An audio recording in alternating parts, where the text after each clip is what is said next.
चलो भाई, तो अब जितने लोग क्लास में जुड़ गए हैं सबको सादर अभिनंदन। आज की क्लास शुरू करते हैं। जो लोग अभी जुड़ गए हैं ठीक है, और जो लोग नहीं जुड़े हैं वो लोग शायद थोड़ा धीरे धीरे जुड़ेंगे, क्योंकि वो बड़े लोग हैं ना। बड़े लोग थोड़ा लेट आते हैं, उनको लगता है कि लेट जाएंगे तो इज्जत ज़्यादा मिलेगी। हो सकता है कि कुछ लोग इज्जत के चक्कर में थोड़ा 15 मिनट बाद क्लास में जुड़े।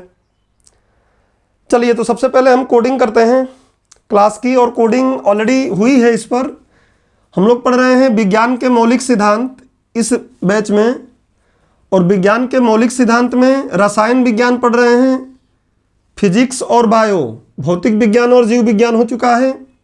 अब तक इस सीरीज के लेक्चर में 1 से लेकर 18 तक के लेक्चर कंप्लीट हो गए हैं। और ये खास बात है कि 18 तक के लेक्चर फ्री में यूट्यूब पर भी हैं, वहाँ से भी आप देख सकते हैं। आज का लेक्चर होगा लेक्चर नंबर 19, इस सीरीज का 19वां लेक्चर होगा। और ये जो हम पढ़ रहे हैं विज्ञान के मौलिक सिद्धांत, मूल रूप से ये बैच है MPPSC प्रीलिम्स और मेंस दोनों का, केवल प्री का नहीं, केवल मेंस का नहीं। एक बात मैं अभी क्लियर कर दूं कि जिसको 2020 टाइप का खेलना है कई सीजन, उसके लिए क्लास नहीं है, वो आराम से मौज करे, संडे का दिन है। 2020 टाइप का अगर कोई गेम चाहता है, कई सीजन खेलना है, तो फिर धीरे धीरे बाद में 8-10 सीजन के बाद खेलना। इसको केवल प्री का नहीं है, केवल मेंस का नहीं है, दोनों में काम आएगा। क्योंकि फैक्ट यहाँ लिखवा दें, कंसेप्ट बाद में समझाएं, दोनों खराब हो जाएंगे, नहीं समझ में आएगा। तो प्री प्लस मेंस MPPSC के लिए तो बैच ही है ये। उसके अलावा UPSC प्री में काम करेगा, UPSC मेंस साइंस का वेटेज बहुत नहीं देता है, टेक्नोलॉजी पर चलता है वो। इवन आप UPPCS बोलते हैं वहाँ पर, और बिहार PCS की अगर देखोगे तो वहाँ पर भी बहुत कम वेटेज मेंस में इनका है, क्योंकि वहाँ पर ऑप्शनल है, वैकल्पिक विषय अभी भी हैं। उसमें भी रसायन विज्ञान ऑलरेडी है, तो जिसको बहुत वो रहता है वो रसायन विज्ञान लेता है, तो उसमें उनको चेक कर लिया जाता है। वहाँ प्रीलिम्स में ज़रूरत पड़ेगा इसका, लेकिन मेंस में बहुत ज़्यादा इसका आवश्यकता नहीं है। अन्य जो राज्य की कुछ PCS कहीं बोलते हैं, PSC बोलते हैं, वहाँ के एग्जामों में भी काम करेगा। इवन वनडे के एग्जाम भी अगर आप दे रहे हैं तो वहाँ पर भी काम करेगा, समझने के हिसाब से। अब परमाणु के आज का लेक्चर का जो एजेंडा है वो क्या है? परमाणु के स्थायी मूल कणों की खोज। पिछले 18वें लेक्चर में मैंने आपको बताया था कि जो परमाणु है, इस परमाणु के अंदर पहले परमाणु को अविभाज्य बोला जा रहा था, बट आज परमाणु के अंदर लगभग 35 मूल कणों को ढूंढा गया है। कितने? लगभग 35 मूल कणों के बारे में ढूंढा गया है। लेकिन ये 35 मूल कण जो हैं, इसमें से कुछ हमने देखा था कि स्थायी हैं, पूरे 35 तो पढ़ना हमारे लिए है ही नहीं ज़रूरी। कुछ स्थायी हैं, कुछ अस्थायी हैं। पिछले लेक्चर में हमने बात किया था। स्थायी वाले मुख्य रूप से 3 हैं, प्रोटॉन, इलेक्ट्रॉन और न्यूट्रॉन। इनका संकेत, खोज सब बता दिया था पीछे क्लास में। और स्थायी में कुछ के बारे में बताया था, सबका हमें पढ़ने की ज़रूरत थी नहीं। तो आज का लेक्चर, पिछले लेक्चर में ही मैं बोला था कि हम लोग जो आप लोग कॉपी में ये कोडिंग कर लीजिएगा, रिवीजन करते समय आसानी रहेगा कि किसमें क्या, किस टॉपिक में क्या था। तो परमाणु के स्थायी मूल कणों की खोज पे हम बात करेंगे। जैसे कि पिछले लेक्चर में बोला था कि हम लोग, एक पिक्चर आई थी बॉलीवुड की, और कई पिक्चरें आ चुकी हैं, गजनी, उसमें लास्ट का सीन दिखाता है, फिर बाद का पहले वाली बात बताता है। तो पिछले लेक्चर में हम लोगों का समय 1 घंटे से ऊपर हो गया था, समय था नहीं कि मैं पीछे ले जाऊं, तो आज हम लोग उसको पीछे ले जा रहे हैं। हमने इन सारी बातों के बारे में फैक्ट देख लिया है। अच्छा, एक चीज़ मैं आपको और थोड़ा सा पिछले लेक्चर से करेक्ट भी करना चाहता हूं, क्योंकि मैं नहीं चाहता हूं कि कहीं भी आपको कोई समस्या आए। तो मैंने वहाँ पे न्यूट्रिनो और एंटी न्यूट्रिनो की बात किया था, याद करिएगा। इसमें 2 चीज़ों का बात किया था, एक था न्यूट्रिनो और एक था एंटी न्यूट्रिनो। वो दोनों सही जो वहाँ लिखे थे, उसमें कोई दिक्कत है नहीं, बट कई जगहों पे किताबों में लिखा हुआ है कि न्यूट्रिनो और एंटी न्यूट्रिनो, इन दोनों का खोज एक विद्वान के नाम इसमें लिया जाता है, कुछ किताबों में, और उसका नाम आप चाहें तो ये उसका नाम भी अपने कॉपी में रखें, एग्जाम में अगर कभी आ गया तो बता पाएँ। फर्मी को कहा जाता है कि फर्मी एक विद्वान था। फर्मी काफ़ी बहुत कुछ फिजिक्स और केमिस्ट्री के बारे में इन्होंने योगदान अपना दिया है, फर्मी। तो विद्वान फर्मी ने इनकी खोज कब किया था? 1934 में। तो हमको इतना भी एकदम फैक्ट पे नहीं जाना है, और जहाँ ज़रूरत पड़ेगा वहाँ बताऊँगा भी मैं। बट ये आप न्यूट्रिनो एंटी न्यूट्रिनो का वहाँ पर भी मैंने बताया था। बट आप ये भी लिख लीजिए कि फर्मी, अगर आपके पेपर में वो ऑप्शन न देकर अगर फर्मी ऑप्शन देता है तो फर्मी लगा लीजिएगा। 1934 में हुआ था। बाकी पॉजिट्रॉन का मैंने बता ही दिया था कि एंडरसन किए हुए हैं। मेसॉन का बताया था, 3 मेसॉन होते हैं, पाई प्लस, पाई माइनस और पाई उदासीन। उसका खोज जापान का एक साइंटिस्ट ने किया था जिसका नाम युकावा था। तो ये सब पीछे के लेक्चर में हमने पढ़ लिया था। आज का क्लास का एजेंडा है कि परमाणु के जो स्थायी कण हैं, ये 3 जो स्थायी कण हैं, इन तीनों कणों के खोज के बारे में हम पढ़ेंगे। इलेक्ट्रॉन, प्रोटॉन, न्यूट्रॉन, इनकी खोज आखिर में कैसे हुई, और इनके खोज से जुड़ा हुआ जो कंसेप्ट है वो कंसेप्ट कैसे हमारे प्रौद्योगिकी में काम आया, हमें यही समझना है। जैसे देखोगे इसका बड़ा रोल है आपका MPPSC की ही मैं बात करूं, बाकी जगहों पर भी वो चीज़ें हैं। जैसे देखो साइबर अपराध तुम लोगों का लेक्चर चला, उस साइबर अपराध में अभी जो पिछला जो एग्जाम हुआ है UP PCS का, उसमें भी क्वेश्चन पूछा हुआ है कि विभिन्न प्रकार के साइबर अपराधों के बारे में समझाएं इस तरीके से। बिहार PCS में भी साइबर अपराध पे क्वेश्चन पूछा हुआ है। तो यहाँ पर हमें यह समझना है कि जो MPPCS का मुख्य रूप से ये बात है, MPPSC का, तो MPPSC में आप देखेंगे कि इनकी खोज करते समय एक चीज़ आएगी जिसको हम बोलेंगे निर्वात नली। अभी हम लोग जैसे ही शुरू करेंगे तो आएगा निर्वात नली, और ये निर्वात नली बहुत ज़्यादा, या इसी को वैक्यूम ट्यूब इंग्लिश में बोलते हैं, इसका बहुत बड़ा रोल रहा हमारे कुछ प्रौद्योगिकी को लाने में। जैसे कि कंप्यूटर जो प्रथम पीढ़ी के आए इस पर आधारित थे। उसके साथ साथ जो पहले टेलीविज़न हुआ करता था, टीवी हुआ करता था, वो लकड़ी का जिसका फ्रेमिंग रहता था, आगे ऐसे इतना छोटा सा स्क्रीन और पीछे जैसे लगता था कि बहुत दूर तक ऐसे पतला सा दिखाई देता था, वो भी इसी पर आधारित था। तो आपके MPPSC के यूनिट 9 में, प्रीलिम्स की मैं बात कर रहा हूँ, प्रीलिम्स का यूनिट 9 में एक टॉपिक है इलेक्ट्रॉनिकी। और इलेक्ट्रॉनिकी रट्टा मारने लगता है व्यक्ति जब उसको बेसिक नहीं आता है। तो उस इलेक्ट्रॉनिकी को समझने के लिए आपको ये जो आज मैं क्लास पढ़ा रहा हूँ काफ़ी महत्वपूर्ण होगा। इलेक्ट्रॉनिकी की कई बातें आपको समझ में आएंगी, यहाँ कुछ कंसेप्ट समझ में आएंगे, अच्छा ऐसे हुआ था, शुरुआत उसकी कहाँ से हुई, आपको यहाँ से मिलेगा। तो आज का एजेंडा हमने फिक्स कर लिया है कि क्लास में क्या पढ़ना है। अब इसको मैं मिटा रहा हूँ और क्लास शुरू करते हैं इलेक्ट्रॉन की खोज से। मैं पहले ही बोल रहा हूँ, जिसको 2020 खेलना है उसके लिए वो आराम करे, संडे का दिन है। और एक बार में आपको आप लोगों की भाषा में लांग में थोड़ा ढंग से चीज़ों को समझ लेना है, जिससे कि बार बार अलग अलग फील्ड पर जाकर बैटिंग न करना पड़े। फील्ड मतलब समझ ही रहे हैं, अलग अलग क्षेत्र, अलग अलग जो कोचिंगें हैं वो फील्ड का काम करती हैं। तो अलग अलग स्टेडियम में पहुंचकर बैटिंग करो, सीजन खेलते रहो, कई सीजन खेलो। उससे बढ़िया है कि एक बार ढंग से खेल लो कि काम चल जाए उससे। चलिए, तो सबसे पहले हम लोग हेडिंग डालेंगे क्या? इलेक्ट्रॉन की खोज। सबसे पहले हेडिंग डालेंगे, पिछले लेक्चर में मैंने होमवर्क भी दिया था 2-3 बातों का, एक स्फुरदीप्ति और दूसरा मैंने बोला था क्या? प्रतिदीप्ति। बट हाँ, आप लोग पढ़े होंगे, मुझे पता है, प्रति आगे से उड़ा दिए होंगे, स्फुरदीप्ति में से स्फुर आगे से उड़ा दिए होंगे। खैर कोई बात नहीं। तो आज हम लोग सबसे पहले इलेक्ट्रॉन की खोज करते हैं, और जैसे जैसे आगे बीच में बातें आएंगी वैसे वैसे मैं उनको अलग से नोट में समझाता रहूँगा। तो हेडिंग डालिए आप लोग, इलेक्ट्रॉन की खोज। इलेक्ट्रॉन की खोज। उससे पहले थोड़ी सी बात और समझ लो कि मान लो तुमसे कभी इंटरव्यू में बात पूछ लिया जाए कि इंटरव्यू में बात अचानक उठ गई, ये बताओ परमाणु का अध्ययन क्यों जरूरी है।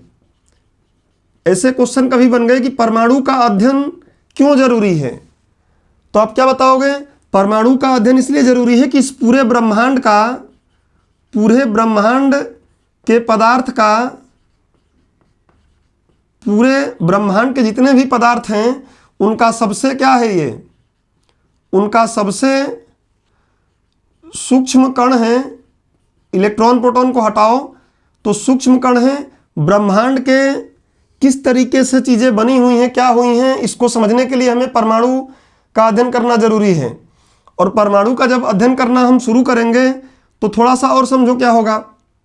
जब परमाणु का अध्ययन करना शुरू किए तो हमको पता चल गया कि परमाणु उदासीन है, परमाणु पर कोई भी आवेश नहीं होता है। परमाणु उदासीन है, इस पर कोई आवेश नहीं मिलता है। थोड़ा सा चीज़ों को समझने की कोशिश करो, कोई आवेश नहीं होता है।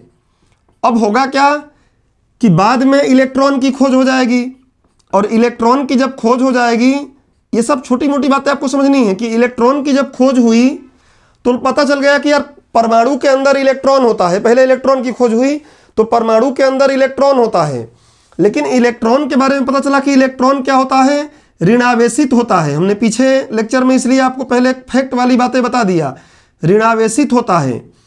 अब देखो यहीं से हमको एक प्रेरणा मिलेगी कि और आगे हम इसके बारे में पढ़ें, केवल इलेक्ट्रॉन पर ना रुकें। क्यों? क्योंकि हमको पता है कि परमाणु तो उदासीन होता है, और जो उसके अंदर जाके हमने एक कण ढूंढा है वो कण कैसा है, ऋणावेशित है।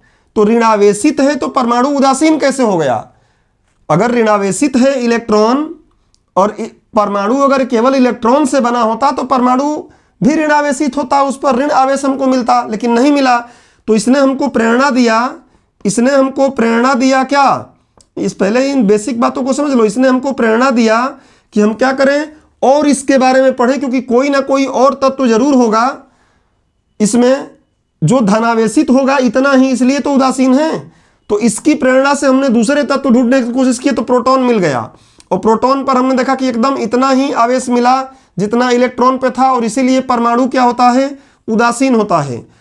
अब क्या प्रेरणा मिली कि ये दो चीजें जब हमने पढ़ लिया तो हमने देखा कि इन दोनों का द्रव्यमान, प्रोटॉन का द्रव्यमान और इलेक्ट्रॉन का द्रव्यमान, दोनों को जोड़ रहे थे, जब इन दोनों को जोड़ रहे थे तो ये हमेशा कम आता था। किससे? देखो, कम जिधर मुंह खुला रहेगा वो बड़ा है, मतलब परमाणु का द्रव्यमान जब मापते थे ना, परमाणु का द्रव्यमान मापा, और एक बार इन दोनों को द्रव्यमान को जोड़कर, दोनों का द्रव्यमान पीछे बताया हूं, इसलिए पहले क्लास हमेशा मैं अपने हिसाब से डिजाइन करता हूं कि आपको हर एक बात इजीली समझ में आए।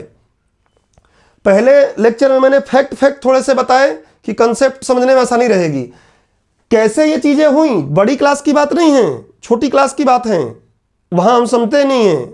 और न ही यहाँ पर एक सिविल सर्विसेज की तैयारी करते समय भी हम सोचते हैं कि कैसे ये कहानी बनी होगी, कितनी आसान है। देखो, इसने प्रेरित किया कि यार उदासीन है तो कुछ और होगा, देख लिया ये।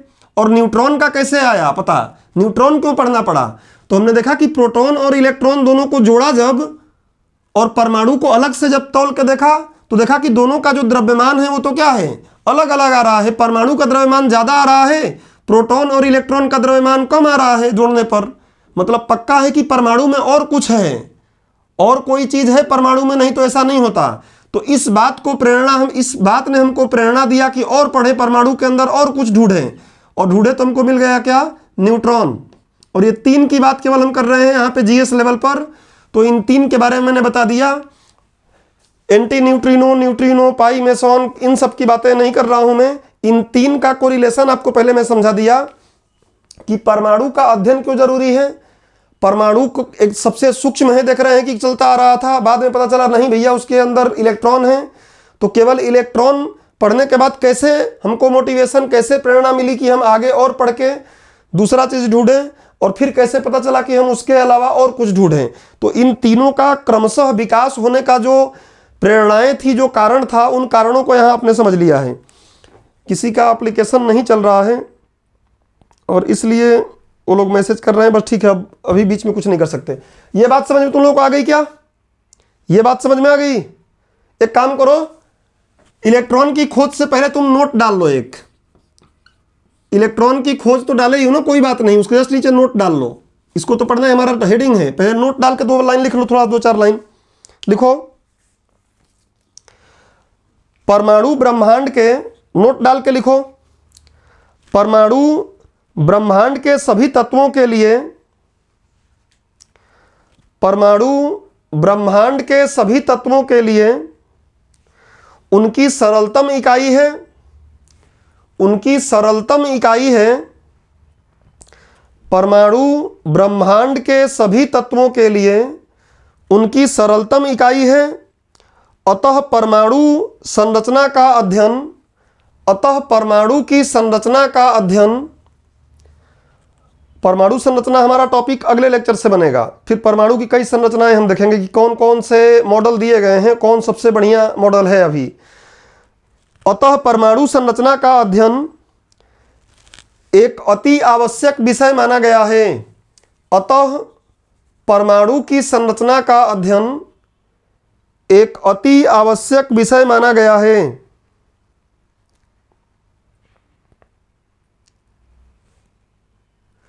उसके जस्ट नीचे लिखो, चूंकि परमाणु उदासीन होता है, चूंकि परमाणु उदासीन होता है,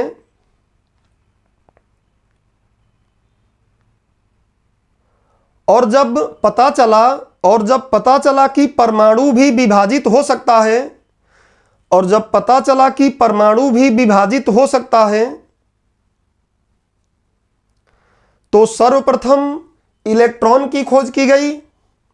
तो सर्वप्रथम कौन किया, क्या किया, पीछे के लेक्चर में है, यहां नहीं करूंगा। तो सर्वप्रथम इलेक्ट्रॉन की खोज की गई, परंतु इलेक्ट्रॉन तो ऋणावेशित था, परंतु इलेक्ट्रॉन तो ऋण आवेशित था। अतः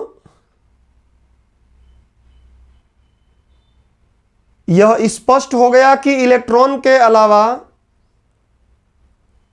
यह स्पष्ट हो गया कि इलेक्ट्रॉन के अलावा परमाणु में कुछ और भी कण हैं, परमाणु में कुछ और भी कण हैं,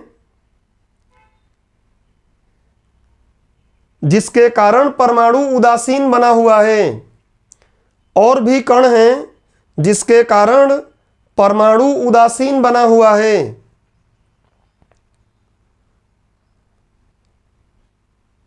अतः इस प्रेरणा ने, अतः इस प्रेरणा ने, अतः इस प्रेरणा ने प्रोटॉन के खोज में महत्वपूर्ण भूमिका निभाई। अतः इस प्रेरणा ने प्रोटॉन के खोज में महत्वपूर्ण भूमिका निभाई। अब पॉइंट बदल लेना, पॉइंट जो लगा के लिख रहे हो ना, पॉइंट बदल लेना, लिखो। अब हमको ये देखो पता चल गया है कि परमाणु उदासीन है, क्योंकि दोनों पर एक धनावेशित एक ऋणावेशित, दोनों पे बराबर पीछे पड़ चुके हैं, तो उदासीन हो गया। लेकिन अब कौन सी प्रेरणा आएगी, अगला बिंदु आके लिखो। यदि प्रोटॉन और इलेक्ट्रॉन के द्रव्यमानों को जोड़ देने पर, जोड़ भी दिया जाए, यदि प्रोटॉन और इलेक्ट्रॉन के द्रव्यमानों को जोड़ भी दिया जाए, जितने प्रोटॉन उसमें हो जितने इलेक्ट्रॉन, सबकी बात कर रहा हूं मैं, वैसे भी एक परमाणु में तो एक नाभिक है। यदि प्रोटॉन और इलेक्ट्रॉन के द्रव्यमानों को जोड़ दिया जाए, कृष्णा कुशवाहा आ गए आप। कुशवाहा जी बोल रहे थे कि आप जिंदा नहीं हैं। गुड आफ्टरनून, खुश रहो। तो लिखो, यदि परमाणु और यदि प्रोटॉन और इलेक्ट्रॉन के द्रव्यमानों को जोड़ दिया जाए, तब भी परमाणु का द्रव्यमान इनके संयुक्त द्रव्यमान से अधिक हो रहा था। यदि प्रोटॉन और इलेक्ट्रॉन के द्रव्यमानों को जोड़ भी दिया जाए, तब भी परमाणु का द्रव्यमान इनके द्रव्यमानों से अधिक हो रहा था। अतः इस बात ने प्रेरणा दिया कि, अतः इस बात ने प्रेरणा दिया कि परमाणु के अंदर कुछ और भी कण हो सकते हैं, परमाणु के अंदर कुछ और भी कण हो सकते हैं,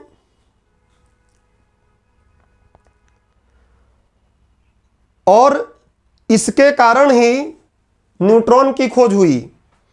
और इसके कारण ही न्यूट्रॉन के खोज का मार्ग प्रशस्त हुआ। अच्छा लिखना है तो इसे लिख लो, इसके कारण ही इलेक्ट्रॉन के खोज का मार्ग प्रशस्त हुआ। इलेक्ट्रॉन के खोज का मार्ग प्रशस्त हुआ। तो देखो ये लिखवा इसलिए दिया क्योंकि इसको आपको याद थोड़ी नहीं करना है, तो मैंने यहां बना दिया है, इसको बस फ्लो चार्ट देखना है आपको। कुछ सेकंडों में आप देख के इस बात को समझ जाएंगे, लेकिन लिखवा दिया कि आप लोग लिखा नहीं रहता है तो बोलते हो भूल गए, दिमाग से निकल गया, तो मैंने उसको लिखवा दिया, थोड़ा आइडिया लग गया कि कैसे ये कहानी बढ़ी। और अब हम लोग इन तीनों के खोज पर आज की क्लास केवल डेडिकेट करेंगे, चाहे समय जितना भी लग जाए, इन तीनों को खत्म करने के बाद ही आगे बढ़ेंगे। अब आ जाओ इलेक्ट्रॉन की खोज। इलेक्ट्रॉन की खोज, और समझ लो थोड़ा सा, पहले यहां पे कुछ लिखो मत, पहले ध्यान से समझो क्या किया गया। 1830 के बाद 1830 के बाद एक प्रतिस्पर्धा जैसी बात शुरू हो गई विद्वानों में कि वो एक नली बनाए जिसको बोला गया निर्वात नलिका। कांच की एक नली होती थी जो दोनों सिरों पर पूरी तरीके से बंद रहती थी। कुछ लिखना नहीं है, समझो ध्यान से। जो दोनों सिरों पर बंद रहती थी ऐसे नली, और इस निर्वात नली में एक यहां पर इलेक्ट्रोड लगाया जाता था। इलेक्ट्रोड मतलब समझ लो धातु का कोई टुकड़ा। धातु कैसा? जो विद्युत का चालक हो। यहां पे जो अभी लिख दूंगा मैं, एक धातु का टुकड़ा इधर लगा देते थे और दूसरे धातु का टुकड़ा इधर लगा देते थे, छड़ जैसा, प्लेट बोलते हैं। इन दोनों का नाम इलेक्ट्रोड बोला जाता था। इलेक्ट्रोड सुने होंगे नाम आप लोग, इलेक्ट्रोड। तो ये दो लगा देने के बाद उसके बाद क्या करते थे, बहुत ही बड़ा विभव वाला, वोल्टेज वाला सेल लेते थे। सेल या बैटरी बोल दो। अब सेल और बैटरी में क्या अंतर है वो आपको फिजिक्स में बताया जाएगा, यहां पर अभी हम लोग इस पर बात नहीं करेंगे, बहुत लंबा हो जाएगा क्लास। बैटरी बस समझ लो कि सेल, दो या दो से अधिक सेलों को एक विशेष क्रम में जोड़ देंगे तो बैटरी बन जाएगा। अब सेल क्या है वो एक अलग कहानी है, देखेंगे कभी। तो इसको बोला गया निर्वात नली। इसमें क्या किया गया कि एक छोटा सा पंप लगा दिया गया और इस पाइप के माध्यम से क्या कर देते थे, इसमें जितना वायु भरना होता था उतना वायु भर लेते थे, वायु भर भी लेते थे और वायु को निकाल भी देते थे। जितना वायु चाहिए होता था उतना वायु को हम निकाल भी देते थे, और इसलिए इसको निर्वात नली कहा गया। हम अपनी सिंपल भाषा में समझ रहे हैं क्योंकि हम लोग सामान्य अध्ययन की तैयारी कर रहे हैं, जीएस की तैयारी कर रहे हैं, तो जीएस के हिसाब से ही शब्दों का प्रयोग कर रहे हैं। वायु, इसमें वायु बोल सकते हो या गैस बोल लो, वायु बोलना उतना अच्छा नहीं है, गैस बोल लो। गैसों को भरा भी जा सकता था और आवश्यकता अनुसार गैसों को यहां से बाहर निकाल भी दिया जाता था। और पीछे तुम लोग जाके तैयारी की, मैंने जो पढ़ाया है उसमें देखो वायुमंडलीय दाब इसलिए पहले पढ़ाया कि जब गैस ज़्यादा रहेगा, गैस का आयतन अगर नली में ज़्यादा रहेगा, देखो गैस का आयतन ऐसे ऊपर तीर लगा दिया, ये सब बनाना है आपको, अभी रुक के थोड़ा सा। गैस का आयतन अगर ज़्यादा रखा तो दाब क्या होगा, गैस का दाब ज़्यादा होगा, गैस दाब ज़्यादा लगाएगी, गैस के अणुओं का दाब ज़्यादा रहेगा। और जैसे ही गैस का आयतन, गैस कम कर, यहाँ से गैस निकाल देंगे बाहर, गैस का आयतन कम कर देंगे, ये सब आपको दूसरे अलग अलग सब्जेक्टों में भी काम आएगा। गैस का आयतन कम कर दोगे तो उस समय क्या हो जाएगा, दाब कम हो जाएगा, दाब कम हो जाएगा। ये हमने पहले इसलिए पढ़ लिया था कि आपको हर एक बात समझ में आए। तो ये निर्वात नली लगाया गया, इसी को कई नाम दिया गया। कुछ लोग इसको बोले निर्वात नली, कुछ लोग इसको बोले विसर्जन नलिका, कुछ लोग इसी का नाम बोल दिए विसर्जन नलिका, कुछ लोग इसी का नाम रख दिए, इसी का कुछ लोग नाम रखते हैं डिस्चार्ज नलिका। बात वही है, डिस्चार्ज नलिका, डिस्चार्ज नलिका, तो ये सब एक ही है। इंग्लिश में वैक्यूम ट्यूब बोलते हैं, ये सब एक ही नाम है। इलेक्ट्रॉनिकी के आरंभ में इनका बहुत बड़ा योगदान है, वैक्यूम ट्यूब। तो ये ट्यूब पर अध्ययन करना शुरू किया गया, और अध्ययन सच में जानते हो क्या किया जा रहा था, इलेक्ट्रॉन की खोज करने का प्रयास नहीं किया जा रहा था।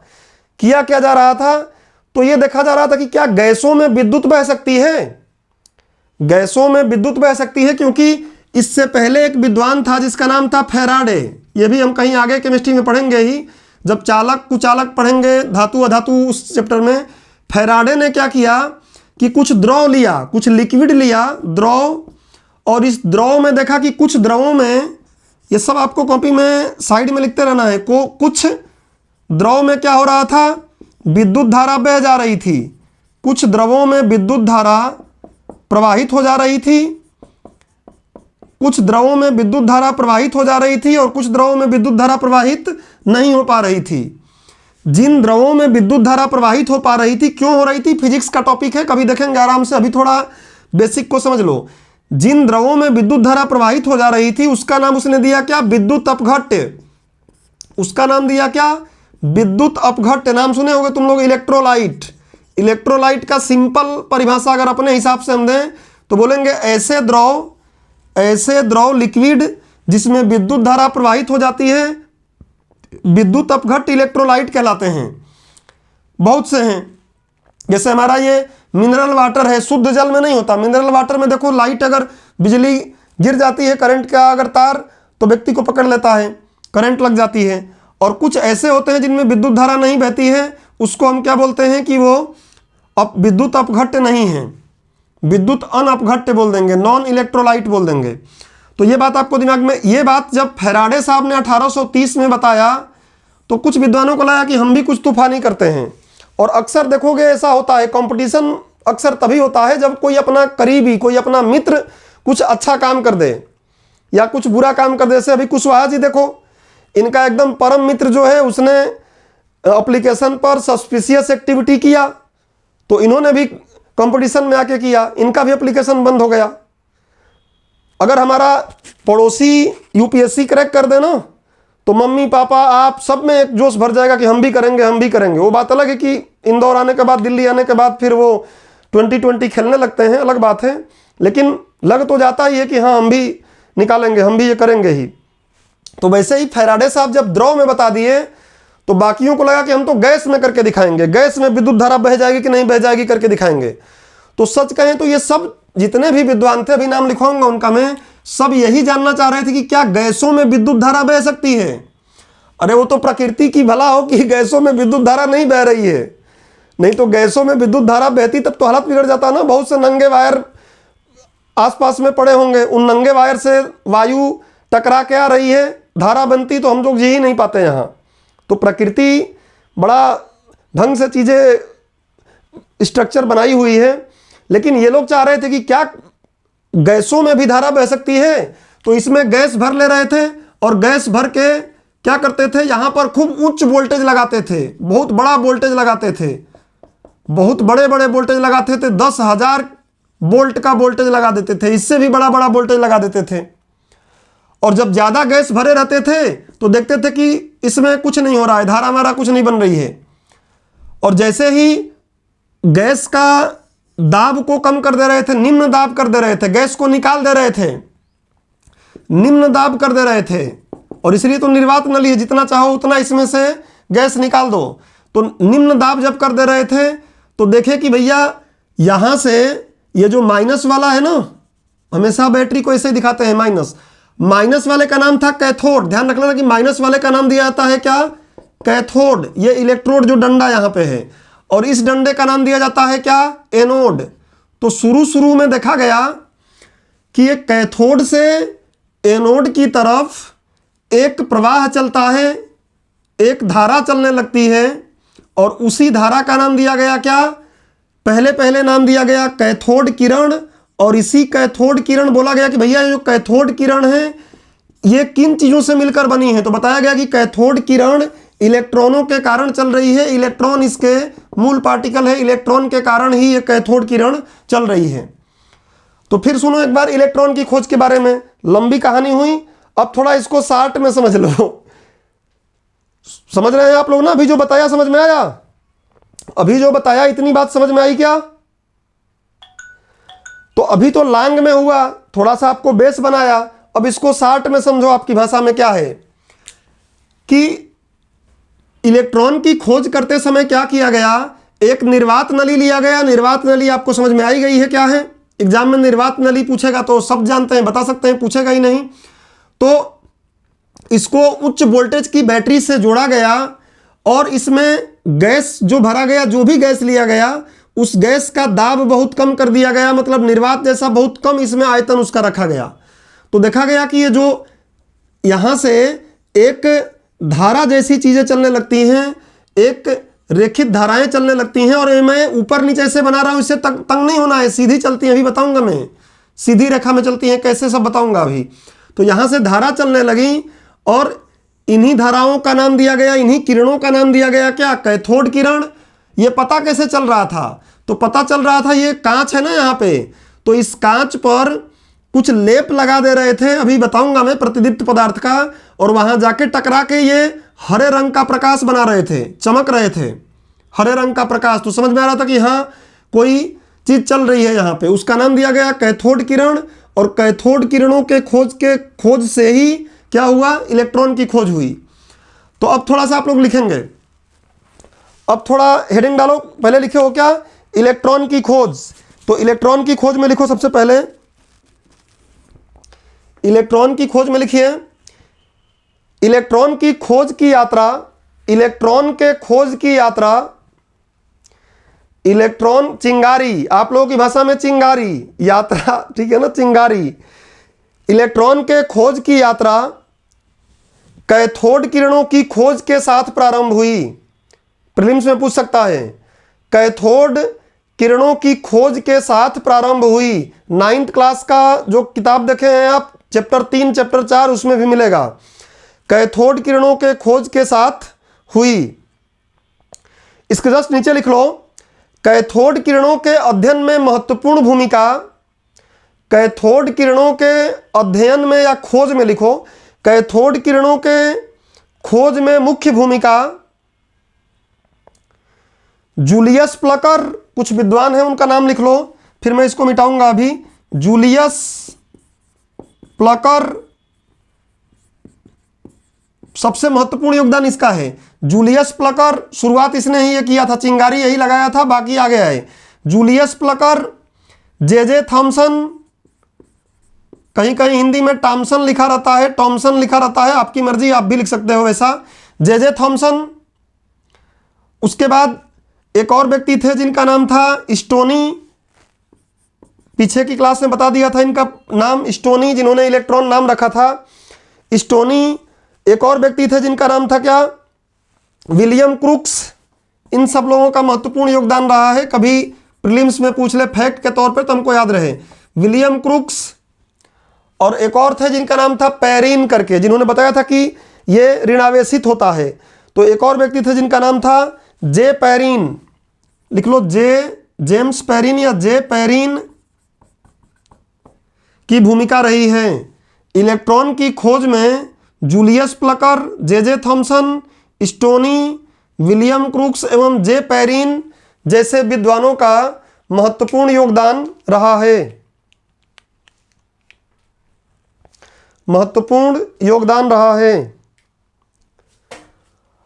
और अब इसके नीचे आप ये डायग्राम बनाएंगे, मैं इसको मिटा के ढंग से आपको पहले बाकी बातें समझा दिया कि विद्युत अपघट्ट क्या है, कैसे जब वो द्रव में धारा बहा दिया तो इनको लगा कि हम गैस में धारा बहाएंगे, और कहानी धीरे धीरे आगे बढ़ी। प्रतिस्पर्धा बहुत अच्छी चीज़ होती है, कभी कभी बेकार भी होती है।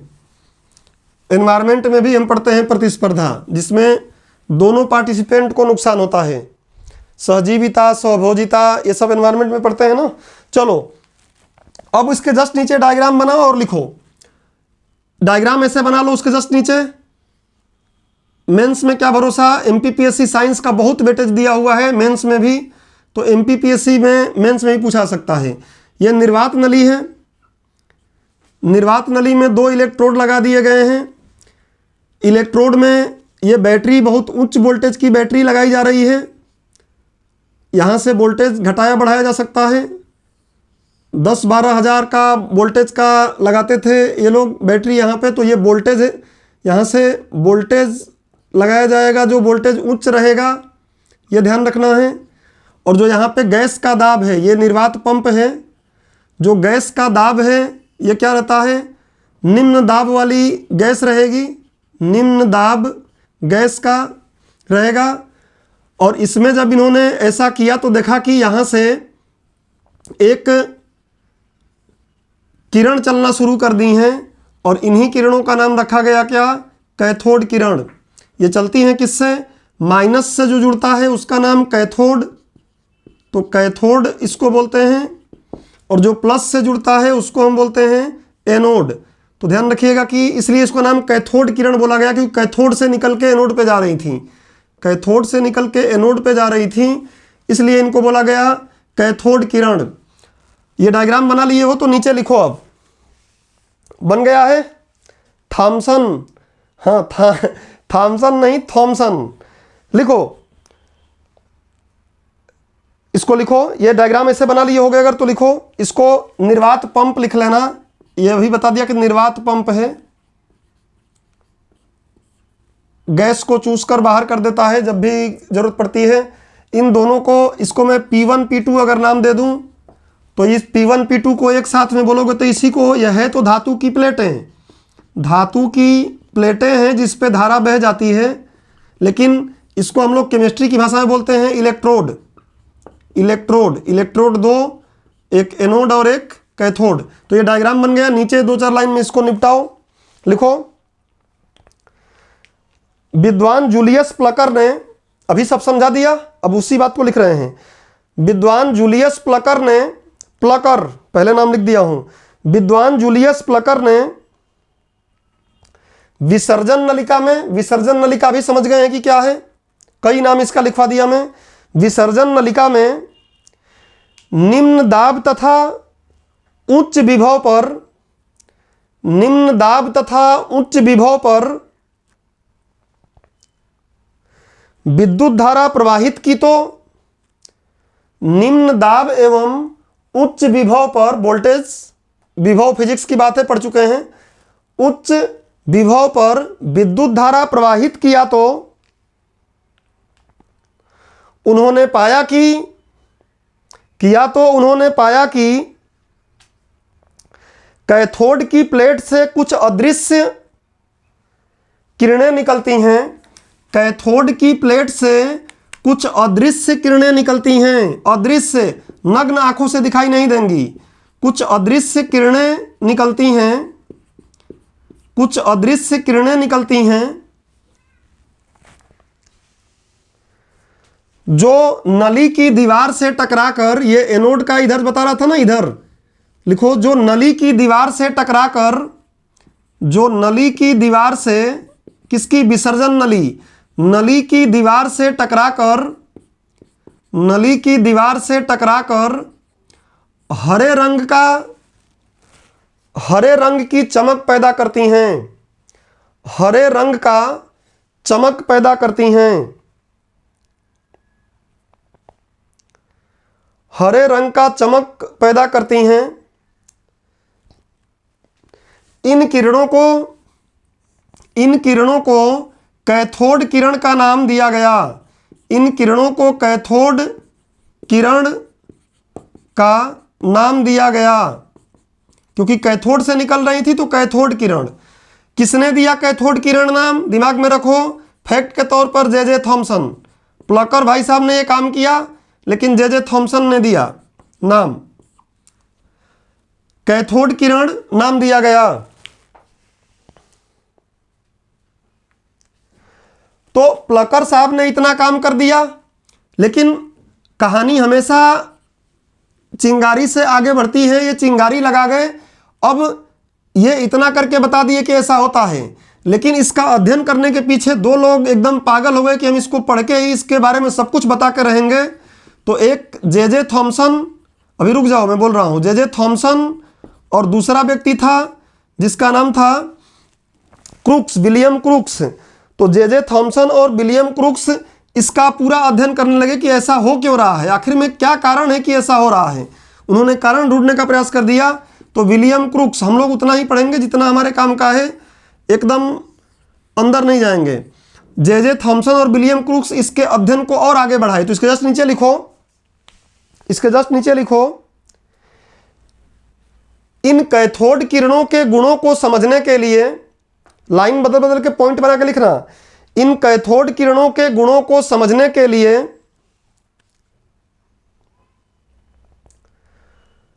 विद्वान जे थॉमसन और विलियम क्रूक्स ने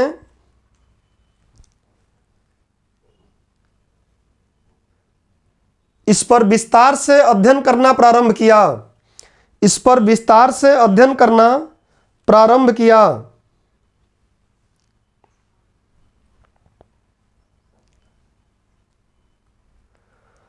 और पाया कि कैथोड किरणों में निम्नलिखित गुण पाया जाता है। कैथोड किरणों में निम्नलिखित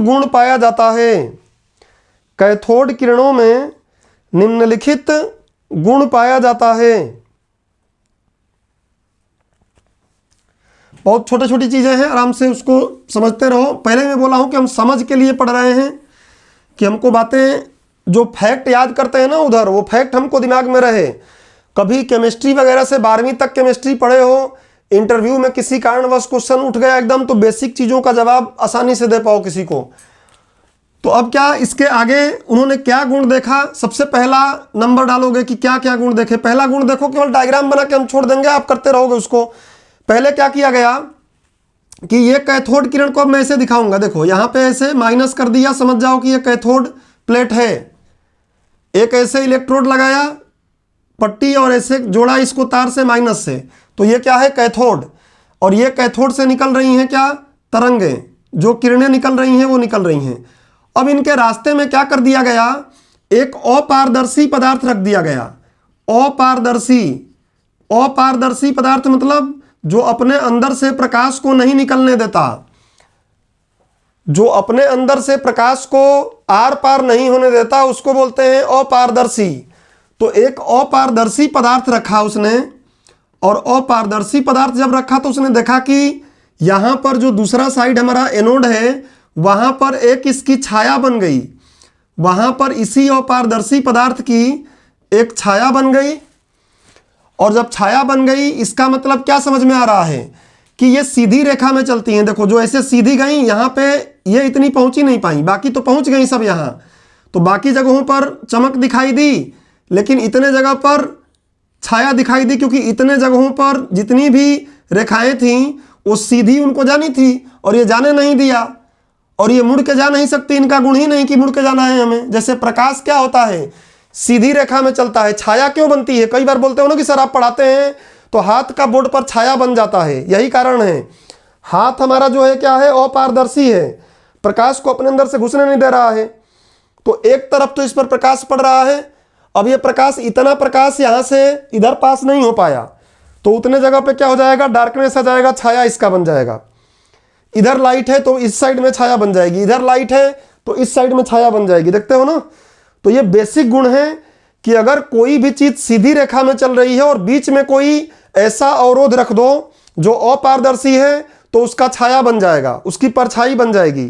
तो ये वाला इन्होंने एक्सपेरिमेंट करके देखा, तो उनको समझ में आया कि कैथोड किरणें हमेशा कैसे चलती हैं, एक सरल रेखा में चलती हैं, एक प्रकाश की भांति सीधी रेखा में चलती हैं। तो ये डायग्राम ऐसे बना लो, और नीचे एक लाइन में लिखवा देता हूं, ऐसे ही नीचे डायग्राम बनाओ। पहला गुण क्या उनको मिला कि उन्होंने कैथोड किरण के रास्ते में एक अपारदर्शी पदार्थ रखा, और अपारदर्शी पदार्थ रखने से देखा कि जो नली का लास्ट वाला सिरा है, या पर्दा रख दिया, यहाँ पे एक पर्दा स्क्रीन रख दिया, उस स्क्रीन पर छाया मिल गया। और इसका मतलब साफ हो गया कि ये सीधी रेखा में चलती हैं। अगर सीधी रेखा में नहीं चलती, टेढ़ी मेढ़ी होकर चली यहाँ पहुंच गई होती, तो छाया दिखता ही नहीं या परछाई बनती ही नहीं। समझ रहे हो बात को ना। बहुत जितना समझा रहा हूं उतना नहीं लिखवा सकता कॉपी में, बहुत लंबा हो जाएगा। हम जीएस के लिए पढ़ रहे हैं तो दिमाग में बैठाना है। वैसे भी आप सभी लोग इसमें 18 वर्ष 20 वर्ष से ऊपर के हैं, तो आपका सेरेब्रम मस्तिष्क विकसित हो गया है, समझिए और उसका यूज करिएगा। तो लिखो पहला बिंदु, पहला लिखो, गुण में पहला लिखो कि कैथोड किरणें एक सरल रेखा में चलती हैं। कैथोड किरणें एक सरल रेखा में चलती हैं। बस कैसे चलती हैं वो यहां समझा दिया हूं। कोई पूछ लेगा कैसे बोल रहे हो ये बात, तो बोल देना कि ये ऐसा करके देखा गया तो ये हो गया। एग्जाम में भी कभी जरूरत पड़ता है हमको, तो इतना ही दिमाग में रखना है, इतना ही लिखना है। अब दूसरा चीज क्या है, तो देखा गया कि क्या ये बताओ जो प्रकाश है ये भी तो किरण है, तो प्रकाश के रास्ते में अगर हम लोग एक पंखा रख देंगे तो प्रकाश पंखे को चला देता है क्या? नहीं चलाता है। पंखा ऊपर लगा है और प्रकाश चारों तरफ से उस पर जा रही है, लेकिन प्रकाश में द्रव्यमान नहीं है। प्रकाश में इतना फैला हुआ है ये कि इसमें द्रव्यमान नहीं है, और द्रव्यमान नहीं है इसलिए वो पंखे को घुमा नहीं पा रहा है। अभी मैं ये इंक का डब्बा है ना, इससे पंखे पे मार दूंगा ऐसे तो पंखा चलने लगेगा। क्यों? क्योंकि इसमें द्रव्यमान है। समझ रहे हो ना? तो द्रव्यमान अगर कहीं रहेगा तो वो क्या करेगा? किसी चीज को चला देगा, किसी में डिस्टरबेंस पैदा कर देगा। तो दूसरा चीज इन्होंने क्या किया पहले समझो। दूसरा चीज इन्होंने क्या किया कि ये देखो कैथोड, कैथोड को मैं ऐसे दिखाऊंगा, ये कैथोड किरण है, या कैथोड है, यहां से कैथोड किरणें निकल रही हैं। इनके रास्ते में एक पैडल व्हील रख दिया गया। पैडल व्हील मतलब समझ लो साइकिल का चक्का जैसा, ऐसे पैडल व्हील रख दिया गया। तो ये जाके यहां पे इस पे टकराई और टकराने के बाद क्या? ये घूमने लगा, ये स्पिन करने लगा, घूमने लगा, ये घूमने लगा और घूमने लगा। यहां पर्दा है तो घूमने लगा, तो हमको समझ में आया कि भैया इसमें तो क्या है? द्रव्य है। ये जो कैथोड किरणें हैं ये क्या है? इनमें द्रव्य है, या इनमें क्या है? द्रव्यमान है। अगर द्रव्यमान नहीं होता तो ये पैडल व्हील जो है इसका नाम क्या है? Paddle wheel. यही नाम दिमाग में रखो, पैडल व्हील। ये पैडल व्हील चलने लगा मतलब इसमें द्रव्य होता है। तो दूसरा बात लिखो, ये डायग्राम बना के, और इसका क्रक्स केवल एक लाइन में लिख लो। समझ रहे हो ना बात को क्या है? अगर किसी को कोई भी समस्या समझने में आ रही है तो भोंपू बजा दे कमेंट करके। नीचे लिखिए यहां पर, ये बना लिए हैं अगर तो। अब आग लगेगी नहीं, आग नहीं लगाना है भैया। आग लगा के डराओगे क्या किसी को? ऐसी बातें आप लोग प्लीज क्लास में ना करें। मैं आप लोगों से विनम्र विनती करता हूं, क्योंकि मैं शरीफ टीचर हूं। ऐसी बातें सुन के मुझे घबराहट होती है दिल में, तो प्लीज आप लोग ऐसा ना करें। लिखिए, क्या लिखेंगे? दूसरा बिंदु लिखो, कैथोड किरणें। लिखो कैथोड किरणें। हाँ, एप्लीकेशन भी बंद हो जाएगा ऐसी आग लगाने वाली बात करोगे तो। लिखो कैथोड किरणें द्रव्य कणों से मिलकर बनी होती हैं। कैथोड किरणें द्रव्य कणों से मिलकर बनी होती हैं। द्रव्य कणों से क्यों? अभी समझा दिया, क्योंकि पैडल व्हील घूमने लगा। कैथोड किरणें द्रव्य कणों से मिलकर बनी होती हैं। प्रीलिम्स में क्वेश्चन पूछ लेगा, ध्यान रखिएगा। विज्ञान के मौलिक सिद्धांत, परमाणु से मौलिक क्या है? कैथोड किरणें द्रव्य कणों से मिलकर बनी होती हैं जिसमें कुछ द्रव्यमान और गतिज ऊर्जा होता है। तभी तो ऐसा हो रहा है ना, द्रव्यमान है और गतिज ऊर्जा है। अब देखो ये द्रव्यमान यहां पड़ा है, पंखे को चला रहा है क्या? नहीं चला रहा है।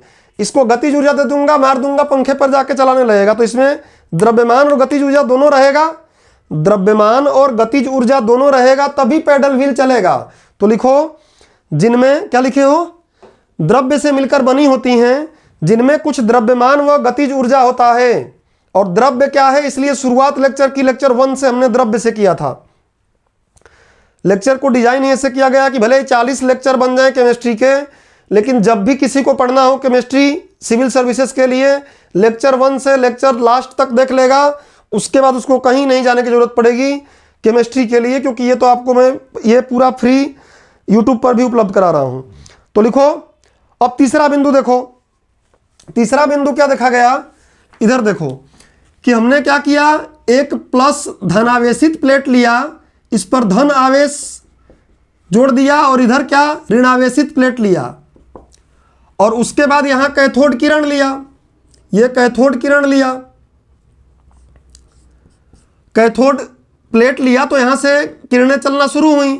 ये किरणें यहां तक तो सही चली, यहां तक तो सीधी सीधी चली, लेकिन जैसे ही यहां आई उसके बाद इनका रंग रूप बदल गया। क्या बदला? तो ये दोनों जो है ना, ये जो धनावेशित प्लेट है ये भी एक गाना गा रही थी। धनावेशित और ऋणावेशित दोनों एक एक गाना गा रहे थे। पार्क में बैठे हुए हैं, ये देखो, ये दोनों पार्क में बैठे हैं और दोनों गा रहे थे लग जा गले, और आगे का बात आप लोगों को पता ही होगा। तो लग जा गले वाला गाना दोनों गा रहे थे, लेकिन ये कैथोड किरण आके यहाँ पे दगेबाजी कर गई। कैथोड किरण आके यहाँ पे, कैथोड किरण है ये, पूरा पूरा नहीं बना रहे हैं अब नली ऐसा। कैथोड किरण ने दगाबाजी कर दिया। क्या कर दिया कि केवल इसके पास जाके गले मिल गई, केवल इसके पास जाके गले मिल गई, और ये बेचारा गाता रह गया, चुपचाप उठ के पार्क छोड़कर चला गया। कुशवाहा जी समझ रहे हैं? पार्क छोड़ना पड़ा उसको, ये जाके इस पर जाके सभी के सभी गले मिल गए इसके, लग जा गले। तो अगर इस पर गले मिल गई तो इससे क्या समझ में आया, क्योंकि पहले हमने विद्युत हमने पढ़ लिया था, तो हमको पता है कि समान आवेश जो होते हैं, एक जैसे आवेश जो होते हैं, धनात्मक और ऋणात्मक, ये देखो एक जैसे जो आवेश होते हैं इनके बीच में क्या होता है, प्रतिकर्षण, इनमें आपस में बनती नहीं है, ये आपस में झगड़ा कर लेते हैं। और अगर विपरीत रहेंगे ना, एक प्लस एक माइनस, एक माइनस एक प्लस, विपरीत प्रकार के आवेश रहेंगे तो इनके बीच में काफ़ी प्रेम रहता है, काफ़ी आकर्षण होता है। तो इस बात को हम पहले से जानते ही थे। तो सिद्ध हो गया कि कैथोड किरणें कैसी होती हैं, कैथोड किरणें ऋण आवेशित होती हैं, कैथोड किरणें ऋण आवेशित होती हैं, इसीलिए तो ऋण था ये प्लस पर चली गई। और दूसरी चीज और समझ में आ गया कि जब हम धन और ऋण आवेश कहीं पर साथ साथ लगा देते हैं पास पास, तो वहां विद्युत क्षेत्र उत्पन्न हो जाता है। ये फिजिक्स में पढ़े हैं या फिर पढ़ेंगे तो हम देखेंगे, विद्युत क्षेत्र उत्पन्न हो जाता है, और जहां विद्युत क्षेत्र उत्पन्न होता है वहां चुंबकीय क्षेत्र भी उत्पन्न हो जाता है, ये भी फिजिक्स में पढ़ा गया है। तो विद्युत क्षेत्र और चुंबकीय क्षेत्र, इन दोनों को लगाने से क्या किया, ये इससे प्रभावित हो गई। देखो विद्युत क्षेत्र से भी प्रभावित हो गई, क्या हो गई, जाके प्लस पे जाके मिल गई, अपने रास्ते को बदल दी। जैसे ही दोस्त मिला, पहले कसम खा के घर से निकले थे कि एकदम सीधा टारगेट करेंगे किस पर, हम एमपीपीएससी पर। घर से जब बैग लेके निकले थे एकदम कसम खा के आए थे कि सीधा टारगेट होगी किस पर, एमपीपीएससी पर।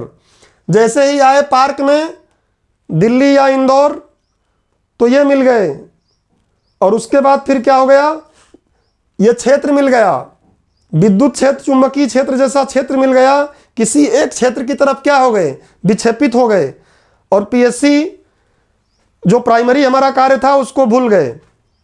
सुबह शाम वही जिंदगी कट रही है, समझ रहे हो? तो यहां पर दो बातें समझ में आ रही हैं कि कैथोड किरणें ऋणावेशित होती हैं, तभी तो ऐसा हुआ, ये नीचे बताया। जिसको नहीं आइडिया होगा ये बना के लिख लीजिएगा नीचे। और दूसरा ये हो गया कि कैथोड किरणें विद्युत क्षेत्र और चुंबकीय क्षेत्र दोनों से ही क्या होती हैं, प्रभावित होती हैं। दोनों के कारण क्या हो जाती हैं, विक्षेपित, किसी एक तरफ विक्षेपित हो जाती हैं। समझ गए? अब इसका क्रक्स लिखो, डायग्राम बनाया करो मेरे साथ, नीचे बोलता हूं उसको लिख लिया करो। फिर कहीं दूसरे पिच पर गेम खेलने की जरूरत नहीं पड़ेगी, दूसरे स्टेडियम में नहीं जाना पड़ेगा। लिखो, बना लिए हो ना डायग्राम? बजाओ, भोंपू बजाओ पहले, नहीं तो बोलोगे सर जल्दी चल रहे हैं ऑनलाइन के चक्कर में। वैसे बहुत आराम से चल रहे हैं हम, ठीक है। भोंपू बजाने में तुम लोगों को मजा आता है यार, एक नहीं बजाते हो, सब बजाने लगते हो एक साथ। लिखो, इन किरणों के पथ में, इन किरणों के मार्ग में, इन मतलब किन, कैथोड, इन किरणों के मार्ग में यदि विद्युत क्षेत्र या चुंबकीय क्षेत्र आरोपित कर दिया जाए, यदि विद्युत क्षेत्र या चुंबकीय क्षेत्र आरोपित कर दिया जाए, यदि विद्युत क्षेत्र या चुंबकीय क्षेत्र आरोपित कर दिया जाए, तो ये अपने मार्ग से विक्षेपित हो जाती हैं, ये अपने मार्ग से विक्षेपित हो जाती हैं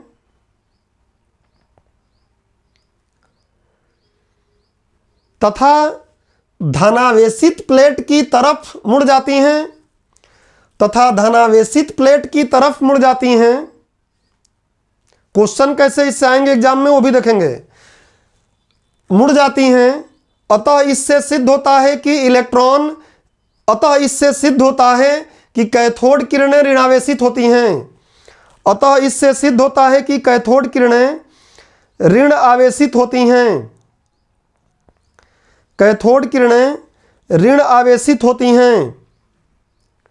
अगला बिंदु, दो तीन बिंदु और काम काम के जो है लिख लेते हैं। अगला बिंदु इसको मिटा देता हूं, इधर वाला। अगला बिंदु केवल आप लिख लो, ये बताओ इसमें गैस भरा था ना और गैस में धारा बनने लगी, तो गैस में धारा बह रही है मतलब गैस आयनित हो गया है। गैस क्या हो गया है? आयनित हो गया है। मतलब गैस पर जो गैस के जो भी कण होगा, मान लो हाइड्रोजन गैस अगर होगी तो उस पर प्लस या माइनस आ गया होगा, इसलिए आयनित हो गई। और आयन क्या होता है? पीछे के लेक्चर में इसलिए समझा के आया था मैं, किसी भी अब तक जो लेक्चर हुए हैं उनमें से किसी में जाके देखिएगा, शुरू में ही मैंने आयन समझाया कि आयन का मतलब होता क्या है। आगे तो और मिलेगा तो हम देखेंगे ही, बट बेसिक लेवल पर आपको दिक्कत ना हो पहले समझा के आया हूं मैं, इसलिए।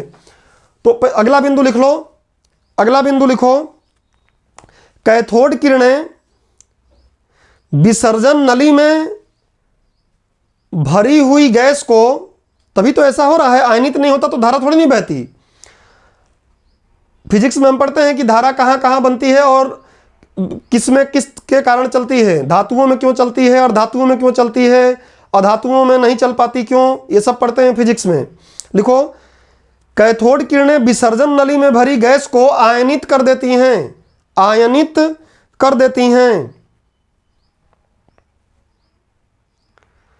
और अगला बिंदु लिखो, अब क्या किया गया? Photographic plate. फोटोग्राफिक प्लेट मतलब अभी लास्ट में मैं नोट में आपको लिखवाऊंगा प्रतिदीप्त पदार्थ के बारे में और स्फुरदीप्त के पदार्थ के बारे में। तो अभी बस ये समझ लो कि अगर कोई फोटोग्राफिक प्लेट, सुने तो हो गए ही इतने समय में, कभी ना कभी मैं बता दूंगा क्या होता है। तो फोटोग्राफिक प्लेट अगर इसके सामने रख दिया जाए तो उस फोटोग्राफिक प्लेट को काला कर देती है ये, या हम बोल सकते हैं कि उसको प्रभावित करती है, उस पर अपना छाप छोड़ देती है, प्रभावित करती है। और इसी प्रक्रिया को हम फोगिंग बोलते हैं। फोगिंग पूछ लेगा कैथोड किरणों में फोगिंग का गुण पाया जाता है, तो पाया जाता है।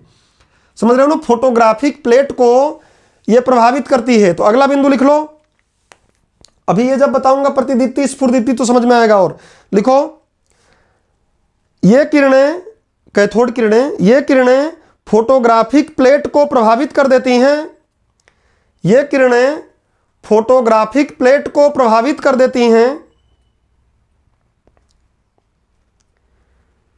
इस प्रक्रिया को फोगिंग कहते हैं। किस प्रक्रिया को? कैथोड किरणों द्वारा फोटोग्राफिक प्लेट को प्रभावित करने की प्रक्रिया को फोगिंग कहते हैं। लिख लो, इस प्रक्रिया को फोगिंग कहा जाता है। एक गुण इसका और लिख लो, उसके बाद हमारे काम का इसमें बचेगा नहीं। छठा, छठा शायद होगा, देख लेना जो भी होगा। इसमें एक बात और आपको दिमाग में रखना है क्या, कि एक्स किरणों का बहुत यूज है हमारे डेली लाइफ में, एक्स किरण का। तो ये एक्स किरण का जन्मदाता कौन है, इसलिए आपको बेसिक्स पढ़ा रहा हूं मैं, समझा कर पढ़ा रहा हूं, नहीं तो समय लगाने का कोई शौक नहीं है कि ज्यादा समय लगाया जाए। समय इसलिए कि आपको समझ बन जाए। ये एक्स किरण जो है ना, देखो इलेक्ट्रॉन की खोज तो इसके कारण हुई, उसके साथ साथ एक्स किरण की खोज भी यहीं हुई। एक विद्वान था रोंटजन, रांजन आप लोग बोल देते हैं, कुछ लोग रोंटजन बोल देते हैं। ये रोंटजन साहब ने कैथोड किरणों के माध्यम से इसकी खोज हुई है। कैसे, ये समझाऊंगा मैं। तो अभी बस लिख लो और क्वेश्चन मार्क लगा लेना, इसको आगे समझेंगे। लिखो, जब कैथोड किरणें उच्च गलनांक वाली, जब कैथोड किरणें उच्च गलनांक वाली, जब कैथोड किरणें उच्च गलनांक वाली धातुओं से टकराती हैं, जब कैथोड किरणें उच्च गलनांक वाली धातुओं से टकराती हैं तो एक्स किरणें उत्पन्न करती हैं। तो एक्स किरणें उत्पन्न करती हैं। क्वेश्चन मार्क लगा लो इस पर, क्वेश्चन मार्क लगा लो। आगे के लेक्चर में समझाऊंगा इसको, पहले इलेक्ट्रॉन प्रोटॉन न्यूट्रॉन खत्म कर लूंगा, फिर इसको समझाऊंगा। अभी यहां भी समझा ले, टफ नहीं है कुछ, लेकिन मैं बीच में इसको नहीं लाना चाहता अभी। जब ये उच्च गलनांक, प्रीलिम्स में पूछ लेगा कि कैथोड किरणें उच्च गलनांक वाले धातुओं से टकराकर किस किरण का निर्माण करती हैं, तो एक्स किरण का निर्माण करती हैं। क्वेश्चन मार्क लगा के छोड़ देना अभी। यहां एक दो बातें और लिख लो। कैथोड किरणें, अगला गुण और लिख लो, एक दो जरूरत है इनका। सातवां गुण लिखो, कैथोड किरणें, कैथोड किरणें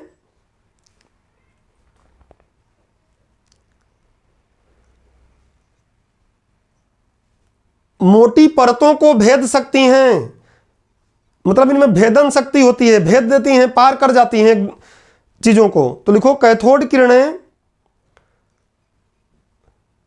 पतली झिल्लियों को, बहुत ज्यादा मोटी नहीं, मोटी मत लिखो, पतली लिखो। कैथोड किरणें पतली पन्नियों को या पतली झिल्लियों को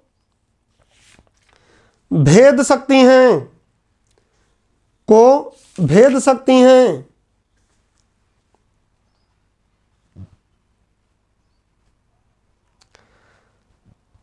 बस अभी इतना दिमाग में रखो। कैथोड किरण के बारे में हमने समझ लिया, तो इलेक्ट्रॉन अपने आप ही आ गया। अब नीचे नीचे लिखो, नीचे डालो, नोट डाल लो, NOT नोट। इसको मिटा रहा हूं और जस्ट इसके, अब इसके बाद समय नहीं लगेगा। अगला वाला जब एनोड पढ़ेंगे ना, प्रोटॉन, तो प्रोटॉन वाला एकदम यही रिपीट होगा बातें, जितना टाइम लेना था यही लिया। और हम अभी बहुत कुछ बातें हैं जिनको यहाँ नहीं पढ़ रहे हैं, क्योंकि हमारे लिए जरूरत ही नहीं है, हमको तो GS के लिए पढ़ रहे हैं। तो लिखो अगली बातें इसमें लिखो, नोट डाल के लिखो, कैथोड किरणें, कैथोड किरणें जिन कणों से मिलकर बनी होती हैं, कुछ लोग तो इलेक्ट्रॉन को ही कैथोड किरण बोल देते हैं, बट ठीक है, वो भी सही है, गलत नहीं है, बट हम थोड़ा उसको सही कर लेते हैं। लिखो कैथोड किरणें कुछ ऐसे कणों से मिलकर बनी होती हैं, कुछ ऐसे कणों से मिलकर बनी होती हैं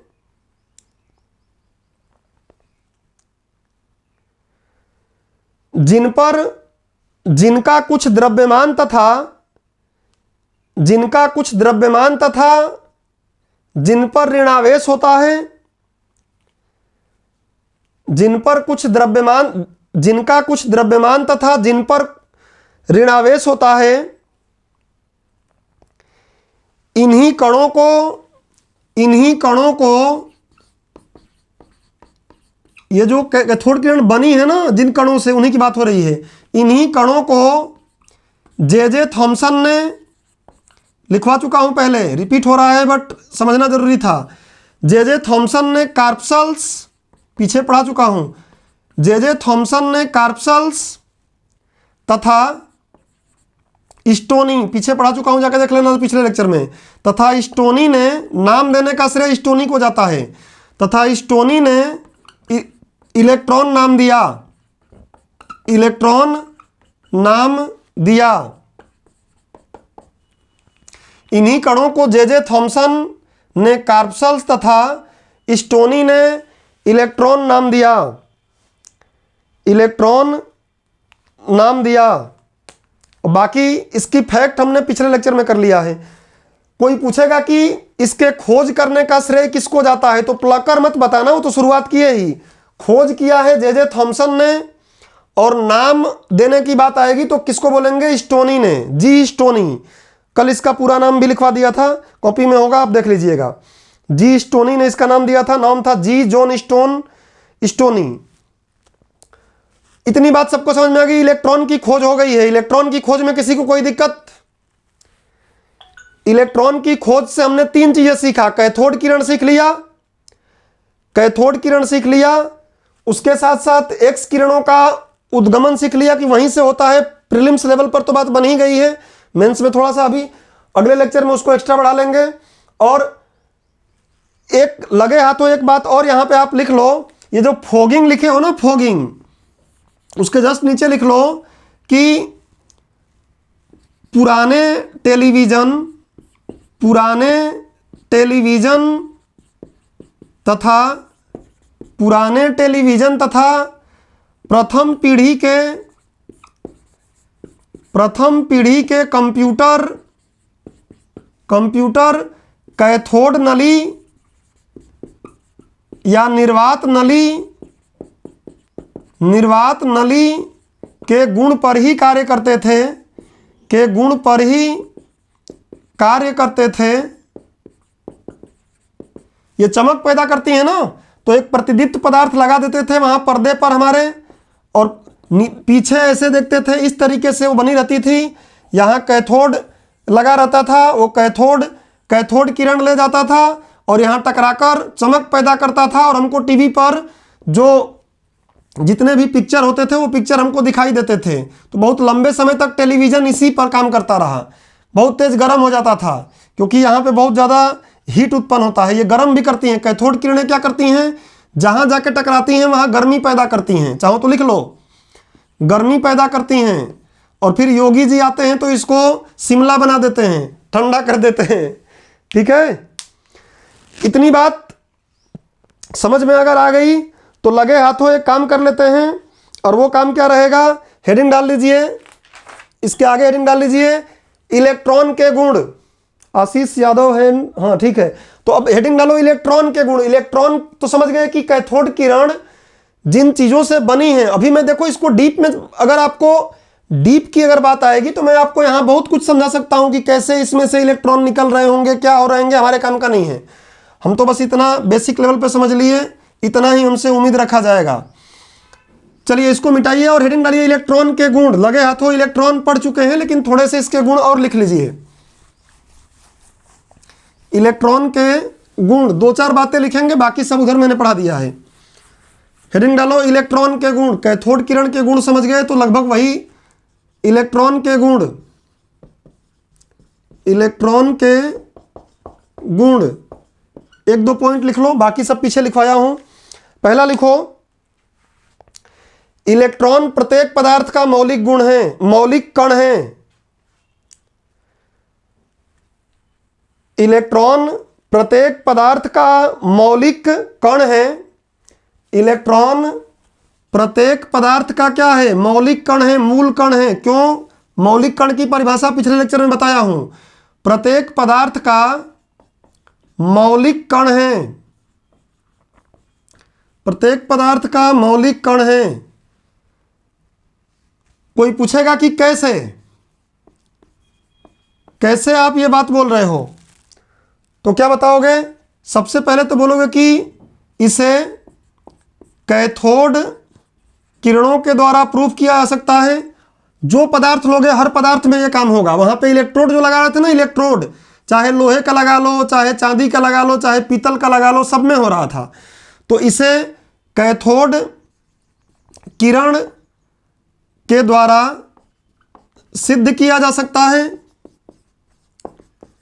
सिद्ध किया जा सकता है। एक तो बात अभी हमने पढ़ लिया। इसके अलावा भी कुछ है क्या, प्रीलिम्स में पूछेगा। इसके अलावा कुछ और तरीका है आपको प्रूफ करने का, तो है जो आप पढ़े होंगे या फिर फिजिक्स में पढ़े होंगे, और नहीं पढ़े होंगे तो हम लोग बाद में देखेंगे, बस नाम समझ लो। तापायनिक उत्सर्जन, किसी चीज को गर्म करो तो उसमें से इलेक्ट्रॉन निकलने लगते हैं। तापायनिक उत्सर्जन नामक घटना से हम प्रूफ कर सकते हैं कि हर पदार्थ में इलेक्ट्रॉन है। तापायनिक उत्सर्जन मतलब क्या, ताप के प्रभाव से, ताप एकदम सिंपल भाषा में बोल रहा हूं, टेक्निकल नहीं बता रहा हूं, ये तो अपने आप में एक टॉपिक है। ताप के प्रभाव से इलेक्ट्रॉनों का उत्सर्जन, इलेक्ट्रॉनों का उत्सर्जन ही क्या कहलाता है, तापायनिक उत्सर्जन। ताप से, गर्म होने से इलेक्ट्रॉन निकलते हैं। बल्ब वगैरह में भी ये हो रहा है। ये कभी पढ़ लेंगे, इस पर टॉपिक लगा के हम लोग अलग से, भले ही फिजिक्स के लिए पढ़ना रहेगा बट अभी नहीं। दूसरा प्रकाश वैद्युत प्रभाव, इससे भी इलेक्ट्रॉन निकलते हैं। जो लोग 12th तक फिजिक्स पढ़े होंगे उनको पक्का ये पढ़े होंगे फिजिक्स में। प्रकाश वैद्युत प्रभाव, कोई भी धातु ले लो और उस पर ऐसे एक निश्चित आवृत्ति का प्रकाश डाल दो, इसे बना लेना निश्चित आवृत्ति का प्रकाश। आवृत्ति निश्चित होनी चाहिए, तीव्रता निश्चित आवृत्ति का प्रकाश डाल दो तो इसमें से इलेक्ट्रॉन निकलने लगते हैं। तो प्रूफ हो रहा है कि ये मूल कण हैं। और कोई तरीका है, ये तो हम केमिस्ट्री में ही पढ़ेंगे। रेडियो एक्टिविता, रेडियो एक्टिविता, रेडियो एक्टिविटी इंग्लिश में बोलते हैं। तो रेडियो एक्टिविता का गुण भी बताता है। कोई कण रख दिया, रेडियो एक्टिव कण है, तो अपने आप इसमें से इसका द्रव्यमान कम होता है, इलेक्ट्रॉन निकल निकल के भागने लगते हैं कुछ समय बाद धीरे धीरे, और ये क्षयित हो जाता है, कम हो जाता है। इससे भी प्रूफ हो रहा है कि इलेक्ट्रॉन क्या है, प्रत्येक पदार्थ का मौलिक कण है। तो ये गुण आपको जानना जरूरी था कि पदार्थ का मौलिक कण है। कैसे, तो ये तो हमने तरीका देख ही लिया। इसके अलावा इन चीज़ों से भी प्रूफ कर सकते हैं कि ये मूल कण है, हमेशा उपस्थित रहता है पदार्थ में। इतनी बात समझ में आ गई। दूसरी बात लिखो, पहली बात समझ में आ गई, दूसरी बात लिखो।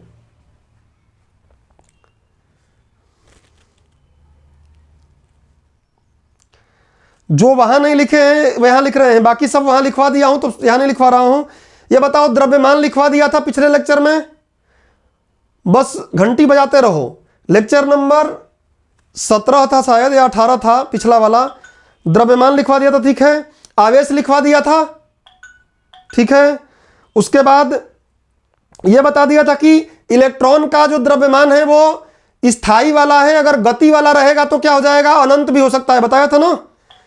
गति के लिए बताया था कि m बराबर एक फॉर्मूला बताया था, m0 बटा में रूट में 1 - v² बटा c², तो उतना ही काफी है।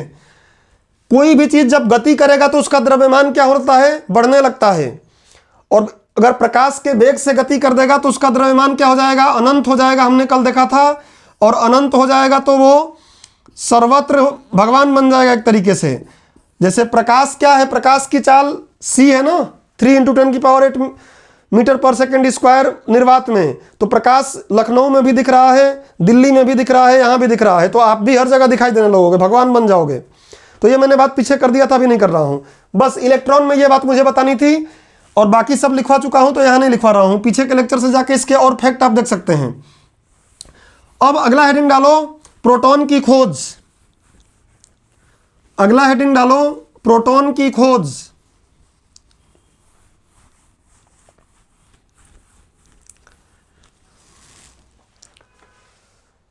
अगला हेडिंग बनाइए, प्रोटॉन की खोज। अब बहुत आसान है जानना, एकदम जो अब तक पढ़े हैं वही बात रिपीट होगी। प्रोटॉन की खोज पहले बता दिया कि क्यों खोजने का प्रयास किया गया होगा। क्लियर है ना सबको कि प्रोटॉन की खोज क्यों करनी पड़ी। परमाणु उदासीन था, इलेक्ट्रॉन मिला ऋणावेशित, तो फिर ऋणावेशित होना चाहिए परमाणु ना, लेकिन परमाणु उदासीन, तो फिर प्रेरणा मिली कि भैया इसको ढूंढा जाए, प्रोटॉन को भी एक और चीज ढूंढा जाए। तो प्रोटॉन के लिए क्या किया गया समझो। अब क्या किया गया, प्रोटॉन की खोज करना है हमको, तो इसके लिए धन किरणों की खोज की गई। देख रहे हो, कैथोड किरण नहीं, धन किरणों की खोज की गई। धन किरणों, इसी को कैनाल किरण बोलते हैं, कैनाल किरण। इसी को एनोड किरण भी बोलते हैं, इसी को एनोड किरण भी कहा जाता है। कैसे किया गया, निर्वात नली फोकट में लोगों को समझ में आई गई थी कि क्या है, तो निर्वात नली लिया, डायग्राम बना लो। एक एनोड इधर लगाया, सॉरी एक कैथोड, एक इलेक्ट्रोड यहाँ, एक इलेक्ट्रोड यहाँ, फिर उच्च विभव वाली बैटरी जोड़ दिया गया, इधर एनोड। और ये कैथोड को थोड़ा सा तुम लोग ऐसे लेना, छिद्र युक्त कैथोड, थोड़ा इसमें छिद्र युक्त लिया गया था। कैथोड कैसा लेना है, छिद्र युक्त, एकदम सतह वाला नहीं, थोड़ा छिद्र युक्त। यहां लिख देता हूं मैं, छिद्र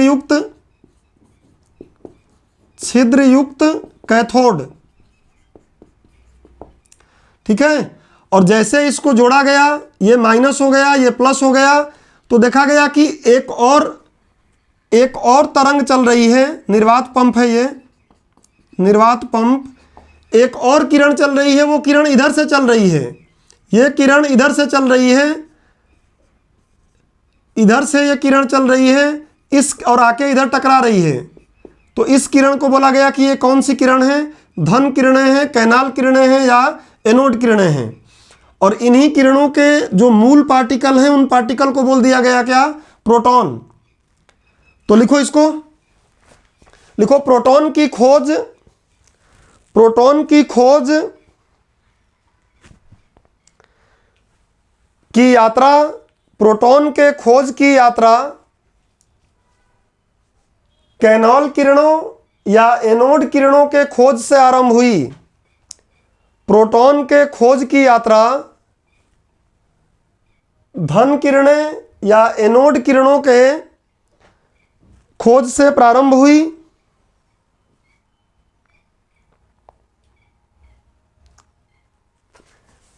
कौन किया इसको, तो ये काम किया था गोल्डस्टीन। जूलियस, वह प्लकर की बात थी ना यहाँ, गोल्डस्टीन, इसलिए गोल्डस्टीन मुख्य रूप से खोज किया है। नाम रदरफोर्ड देंगे, रदरफोर्ड का नाम तो हम कई बार अभी सुनने वाले हैं। आगे लिखो, लाइन चेंज करके, डायग्राम बना लिए हो तो। पॉइंट बदल के लिखो। गोल्डस्टीन नामक विद्वान ने गोल्डस्टीन नामक विद्वान ने जब विसर्जन नली में छिद्रयुक्त कैथोड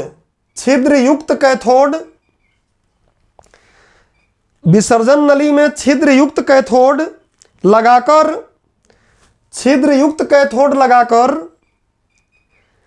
निम्न दाब एवं उच्च विभव, वो बात तो सेम है पहले जैसी ही, ये उच्च विभव है और यहां पर गैस का आयतन कम होना चाहिए, मतलब निम्न दाब होना चाहिए। निम्न दाब व उच्च विभव लगाया तो एनोड से कैथोड की ओर कुछ अदृश्य किरणों का गमन शुरू हो गया। एनोड से कैथोड की ओर, अदृश्य, नग्न आंखों से देख रहे हैं इसलिए अदृश्य, क्या लिख रहे हो? एनोड से कैथोड की ओर एक अदृश्य किरणों का प्रवाह शुरू हो गया। इन्हीं किरणों को एनोड किरणों की संज्ञा दी गई। अब देखो इतने नाम है, बार बार नहीं बोल रहा हूं। एनोड किरणों की संज्ञा दी गई।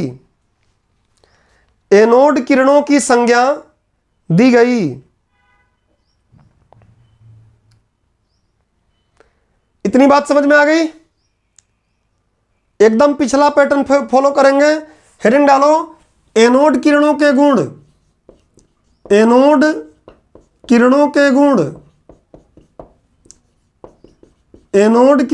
गुण, इसके भी कुछ 2-4 गुण लिख लेते हैं। और अब मुझे डायग्राम नहीं बनाना है क्योंकि आप समझ गए हैं। मैं द्रव्य बोलूंगा तो आप समझ जाओगे कि द्रव्यमान है, मतलब पेडल को घुमा रहा होगा। तो लिखो, पहला, एनोड किरणें सरल रेखा में गति करती हैं। कैसे पता चला होगा? याद करो, कैसे पता चला होगा? एनोड किरणों को ऐसे दिखाना, ये एनोड, और ऐसे करके अगर सिंबल दिखाना है तो प्लस दिखाएंगे बस। एनोड किरण सरल रेखा में चल रही थी। एक अपारदर्शी पदार्थ रख दिया गया। तो अब मुझे इतना समझाना जरूरत नहीं है, अगर आप समझ गए हो तो। अपारदर्शी पदार्थ, यहां एक पर्दा रख दिया गया, पर्दे पर बाकी हर जगह उजाला, इसके सीध में इसकी छाया बन गई। तो समझ में आया कि ये केवल सीधी रेखा में ही चलती हैं। तो फिर डायग्राम बनाने की जरूरत है नहीं, मैं समझा दे रहा हूं। अब केवल लिखो, एनोड किरणें भी सीधी रेखा में गमन करती हैं। और नहीं समझ में आए तुरंत भूपू बजाना है। एनोड किरणें भी सीधी रेखा में गमन करती हैं। दूसरा, एकदम सेम वही बात आएगी। लिखो, एनोड किरणें कुछ द्रव्यमान वाले कणों से मिलकर बनी हैं। एनोड किरणें, पैडल व्हील को घुमा देता है। एनोड किरणें कुछ द्रव्यमान वाले कणों से मिलकर बनी हैं, जिनमें कुछ द्रव्यमान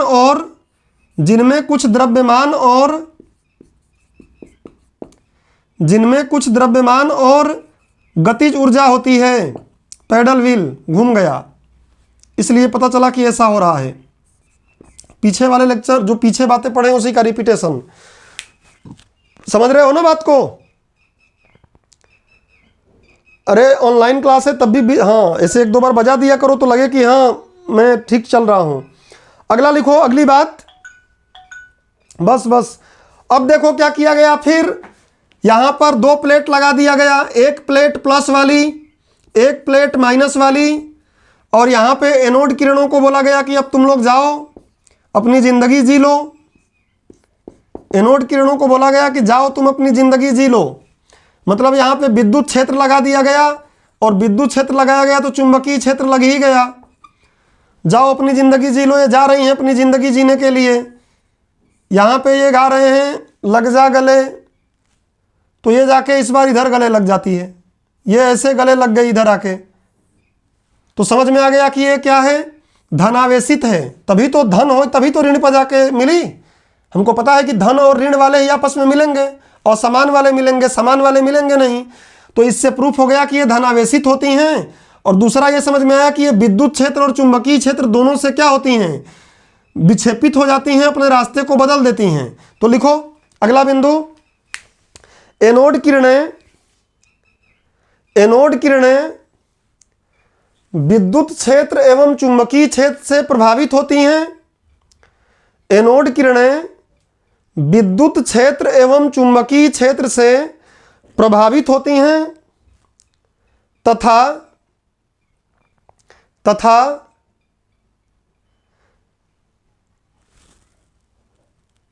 ऋणावेशित प्लेट की तरफ आकर्षित होती हैं। ऋणावेशित प्लेट की तरफ आकर्षित होती हैं। ऋणावेशित प्लेट की तरफ आकर्षित होती हैं।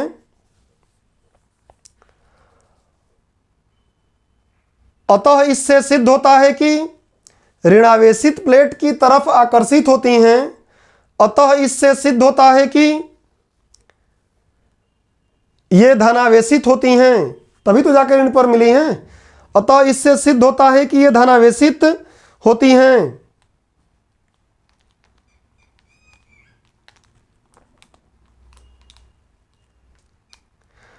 अगला लिख लो। अब देखो ये भारी कण है ना, प्रोटॉन पीछे पढ़ लिए, प्रोटॉन भारी होता है, प्रोटॉन का द्रव्यमान बहुत ज्यादा होता है। हम आगे जब नाभिक पढ़ेंगे ना तो देखेंगे कि नाभिक में पूरा परमाणु जो है ना, ये परमाणु पूरा है, समझो, कहीं लिख लेना साइड में, पूरा परमाणु आगे लेक्चर में मिलेगा।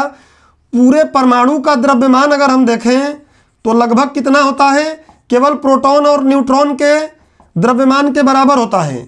मतलब इलेक्ट्रॉन बहुत हल्का होता है, जरा सा बहुत कम उसका द्रव्यमान होता है, बहुत हल्का होता है, तो इसलिए तेज चलता है। कल बताया था पिछले लेक्चर में कि जो हल्का रहेगा वो तेज चलेगा, जो भारी रहेगा वो धीरे धीरे चलेगा। तो प्रोटॉन भारी है, वो धीरे धीरे चलता है। तो लिखो अगला, एनोड किरणों का वेग कैथोड किरणों की अपेक्षाकृत कम होता है। एनोड किरणों का वेग मतलब चाल, वही मतलब दोनों सदिश अदिश का अंतर हो जाता है चाल वेग में। फिजिक्स में पढ़े हैं आप, जिनको फिजिक्स नहीं पढ़े हो वो उसको चाल भी समझ लो अभी, क्योंकि है अंतर तो, लेकिन जनरल समझ सकते हो। लिखो इनका वेग कैथोड किरणों से कम होता है। अगला लिख लो, ये भी फोटोग्राफिक प्लेट को प्रभावित करती हैं। ये भी फोटोग्राफिक प्लेट को प्रभावित करती हैं।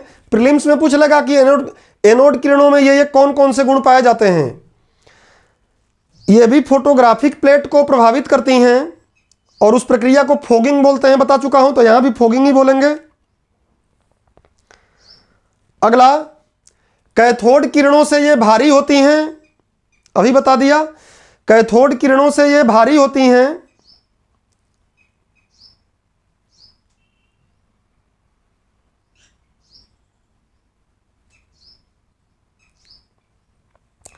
और एक बात और इसमें लिख लीजिए, एक बात इसमें और आप ऐड कर लीजिए कि इनकी भेदन क्षमता कैथोड किरणों से बहुत कम होती है, होगी ही। अब कैथोड तो बहुत जोर से दौड़ के आ रहा था तो भेद देता था ज़्यादा, अब ये धीरे धीरे चल के आ रहा है तो कहाँ भेद पाएगा, और इसलिए इनकी भेदन क्षमता कैथोड किरणों से कम होती है। भेदन मतलब पेनेट्रेट, वही जो अंदर घुसने की क्षमता है, किसी चीज़ को छेद जाने की क्षमता है, एक्स की बहुत ज़्यादा होती है, जबकि वो कैथोड से ही बनता है लेकिन एक्स की बहुत ज़्यादा होती है। वो हम देखेंगे, एक्स को लास्ट में पढ़ेंगे न्यूट्रॉन के बाद।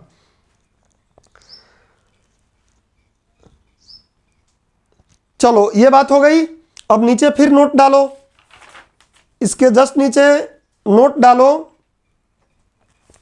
और नोट में लिखो, जैसे वहां प्रोटीन को देखे, सॉरी प्रोटीन को दिमाग में आ रहा है, वहां हमने इलेक्ट्रॉन को देखा, यहां प्रोटॉन आएगा। थोड़ा एक बात समझना, अभी क्या समझना है कि उसको मैं नोट में लिखवा दूंगा, समझ लो कि यहां जो गैस ली जा रही है ना, गैस, तो कैथोड किरण के टाइम पे कोई भी गैस ले लो, इलेक्ट्रॉन हमेशा जो कण दिख रहे थे एक ही जैसे दिख रहे थे, कण में दिक्कत नहीं आ रही थी। लेकिन एनोड वाले में दिक्कत हुआ, जैसे ही गैस अलग ले रहे थे तो गैस के साथ साथ जो कण का आकार थोड़ा बड़ा छोटा मिल जा रहा था, तो इसमें हाइड्रोजन गैस भरा गया। सबसे हल्की गैस ना बोलकर अभी समझो बस कि हाइड्रोजन लिया गया यहाँ पे गैस, और हाइड्रोजन गैस लेने के बाद जो कण से मिलकर बनी हुई एनोड कण दिखाई दी, उसी कणों का नाम दे दिया गया क्या? प्रोटॉन। अभी इसको नोट में कहीं मैं अलग से लिखवा दूंगा, बट अभी समझ लो कि जब इस निर्वात नली में हाइड्रोजन गैस ली गई तो उस हाइड्रोजन गैस के कारण भी एनोड किरणें चली। तो एनोड किरणें कुछ द्रव्य से बनी हैं, तो जिन चीज़ों से बनी हुई हैं गैस जब हाइड्रोजन लिए हैं तो उस समय उस कण का नाम दे दिया गया प्रोटॉन। और इसलिए पिछले लेक्चर में जाकर देखो प्रोटॉन का फॉर्मूला, सॉरी प्रोटॉन का संकेत 1H1 कर रहे थे, 1H1 दे रहे थे, क्योंकि हाइड्रोजन के बराबर होता है प्रोटॉन, जो हाइड्रोजन का परमाणु है उसके बराबर होता है प्रोटॉन। तो लिख लो इसको नोट में। जब निर्वात नली में, नोट में लिखना है, जब निर्वात नली में हाइड्रोजन गैस भरा गया, जब निर्वात नली में हाइड्रोजन गैस भरा गया तो उस समय एनोड किरणों में उपस्थित कणों को, तो उस समय एनोड किरणों में उपस्थित द्रव्य वाले कणों को, द्रव्य वाले कणों को प्रोटॉन नाम दिया गया, प्रोटॉन नाम दिया गया। और कोष्टक में लिख लो किसने दिया, सारा मेहनत किया बेचारा गोल्डस्टीन। कोष्टक में लिख लो रदरफोर्ड ने, रदरफोर्ड ने। रदरफोर्ड अभी परमाणु का मॉडल भी देंगे, तो आगे भी इनका नाम सुनने वाले हैं हम लोग। प्रोटॉन नाम दिया।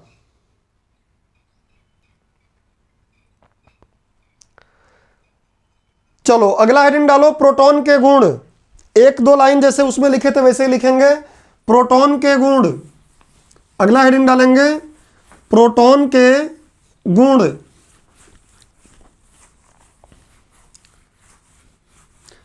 जो पहले लिखवा दिया हूं पिछले लेक्चर में वो नहीं लिखवाने वाला यहां।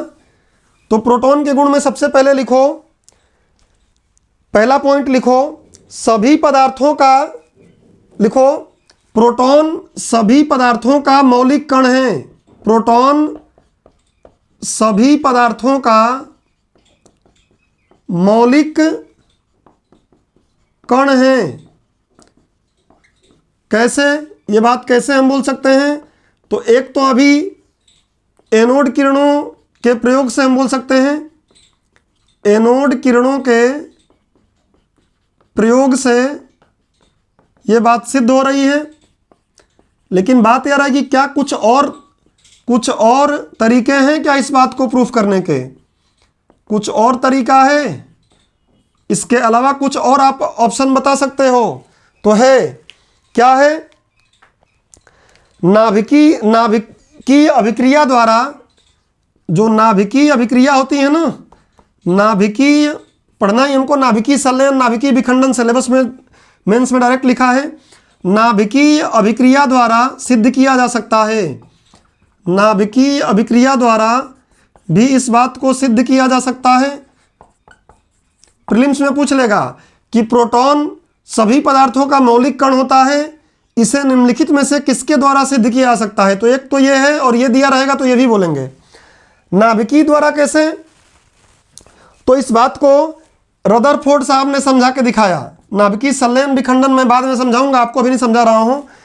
रदरफोर्ड ने क्या किया, इस बात को समझा के दिखाया कि देखो मैं बता देता हूं, तुम लोग यही बोल रहे हो ना कि 1H1 क्या होता है, प्रोटॉन होता है। तो इस बात को मैं देखो दूसरे तरीके से बता दे रहा हूं। कैसे? बोले कि नाइट्रोजन लिया, ये परमाणु द्रव्य, ये क्या हुआ, परमाणु क्रमांक होता है, परमाणु भार होता है, समझा चुका हूं पहले, फिर अगले कल के लेक्चर में थोड़ा सा 5 मिनट में और समझा दूंगा। बोले कि इस पर मैं क्या करता हूं, 2He4, इसी को अल्फा कण भी कहा जाता है, ध्यान रख लेना। लाइफ में कई बार सुने होंगे तुम लोग अल्फा कण, इसी का नाम अल्फा कण दिया जाता है। हीलियम अल्फा कण का बमबारी किया तो बोला कि देखो क्या बन गया, ऑक्सीजन बन गया। देख रहे हो, नाइट्रोजन से ऑक्सीजन बना दिए, नाइट्रोजन से ऑक्सीजन बन गया, और यहां बन गया क्या, 1H1 बन तो गया प्रोटॉन। तो प्रोटॉन केवल उसी से हम नहीं, यही एनोड किरणों से ही नहीं मिलेगा, प्रोटॉन तो हम नाभिकीय अभिक्रिया से भी दिखा दिए कि बन गया। नाइट्रोजन पर अल्फा कण की बमबारी कर दिए तो नाइट्रोजन देख रहे हो ना, तत्व तत्व ही बदल गया। इसलिए मैं बोला था कि सोने से चांदी बना सकते हो, यूरेनियम से सोना बना सकते हो, संभव सब है। तो नाइट्रोजन से हमने क्या बना दिया? ऑक्सीजन बना दिया। और इसलिए लगे हाथों एक बात समझ लो, आगे हम लोग पढ़ेंगे एक चैप्टर, क्या?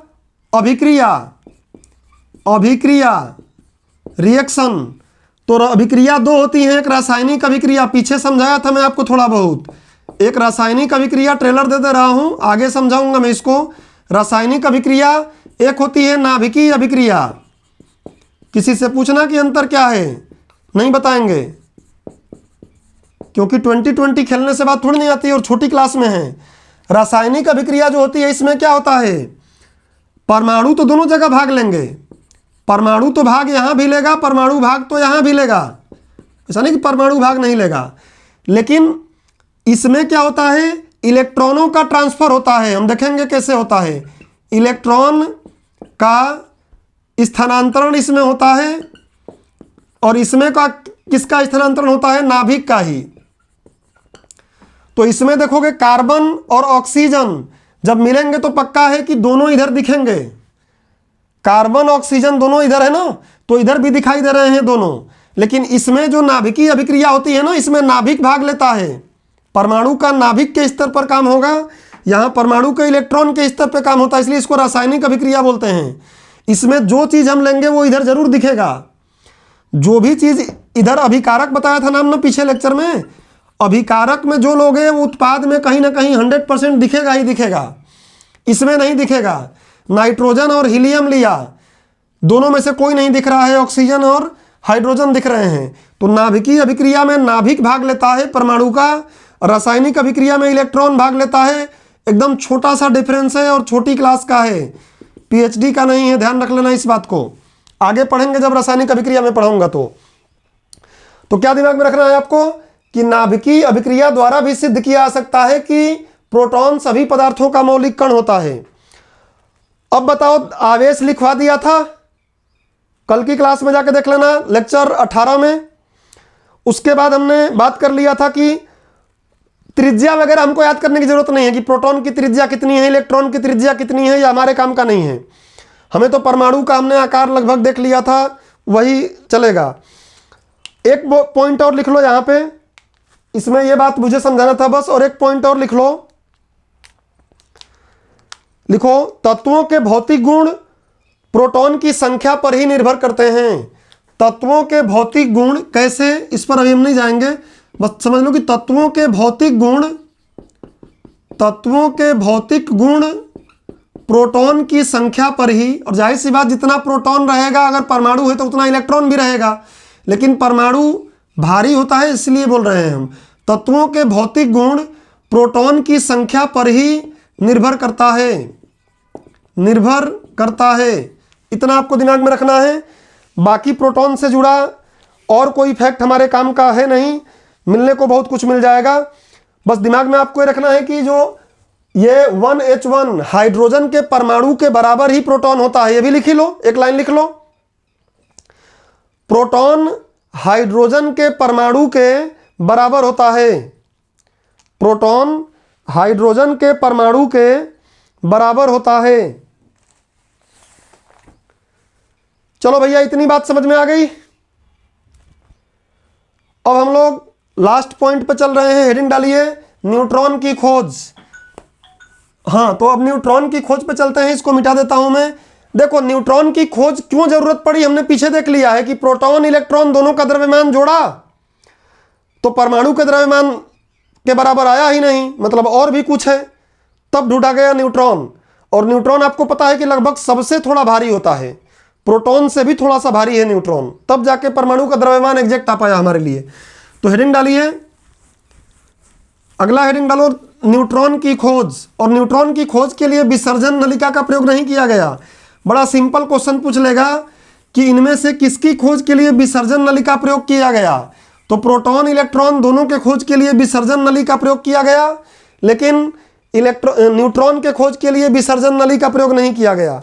क्या किया गया, देखो सबसे पहले समझ लो कि न्यूट्रॉन जो है, न्यूट्रॉन की खोज हेडिंग डाल लो और इसमें हुआ क्या पहले समझ लो। महाशय जो रदरफोर्ड हैं, रदरफोर्ड महोदय ने ये बात बताया कि भैया प्रोटॉन और इलेक्ट्रॉन का द्रव्यमान अगर हम जोड़ देते हैं, दोनों का द्रव्यमान को अगर हम जोड़ते हैं तो ये कम आता है। किसके?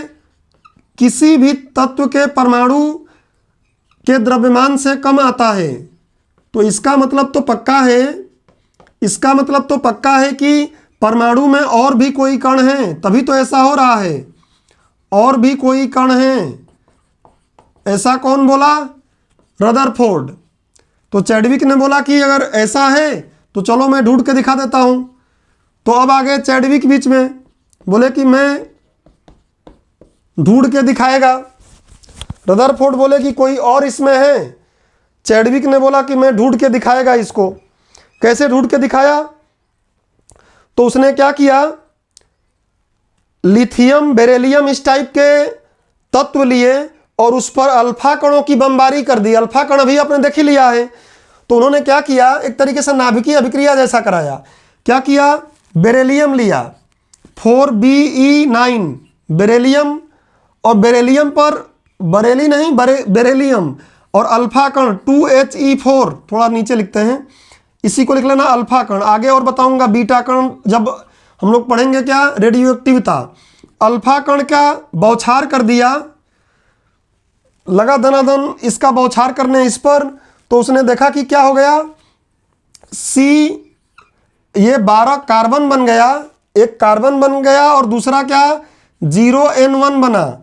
और ये 0N1 जाके देखो संकेत मैंने कल बताया था, ये 0N1 जो है यही क्या है, न्यूट्रॉन।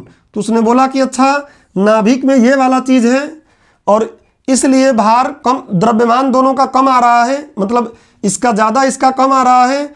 इसका नाम चैडविक साहब ने दे दिया क्या, न्यूट्रॉन। तो इन्होंने एक तरीके से नाभिकीय अभिक्रिया करा के न्यूट्रॉन का खोज हुआ। न्यूट्रॉन का खोज विसर्जन नलिका से नहीं हुआ। लिखो लिखो, ये सुझाव वाला बात तो तुम लोग कॉपी में ऐसे लिख लो, पहले ही बता चुका हूं, नहीं ये बताऊंगा, कई बार बता दिया। लिखो, न्यूट्रॉन की खोज जेम्स चैडविक नामक विद्वान ने किया। न्यूट्रॉन की खोज जेम्स चैडविक नामक विद्वान ने किया।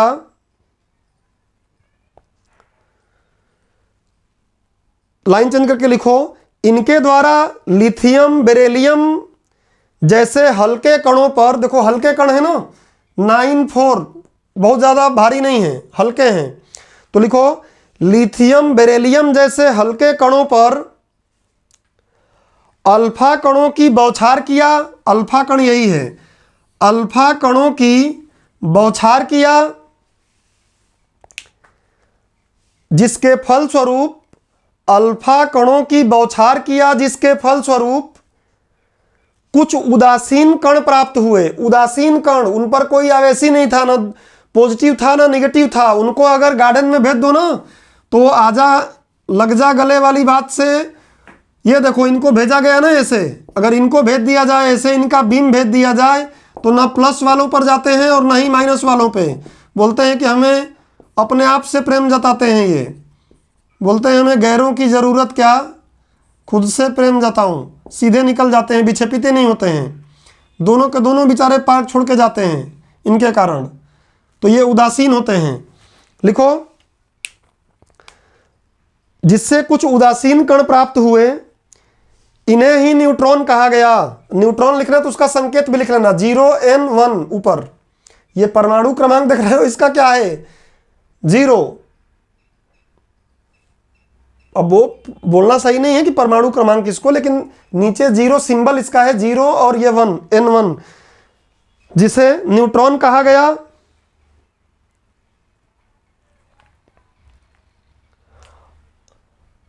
अब उसके जस्ट नीचे ये फार्मूला लिख लो, उसके जस्ट नीचे ये फार्मूला बना लो, उसके जस्ट नीचे फार्मूला बनाओ 4Be9 + 2He4, नीचे अल्फा कण कर लेना C612 और ये 0N1, ये न्यूट्रॉन है।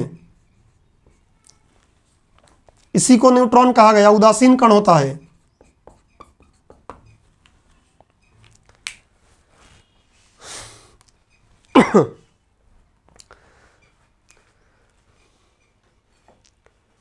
चलो हो गया।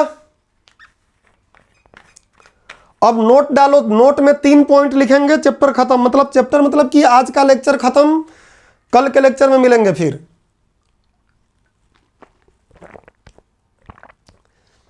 नोट डालो।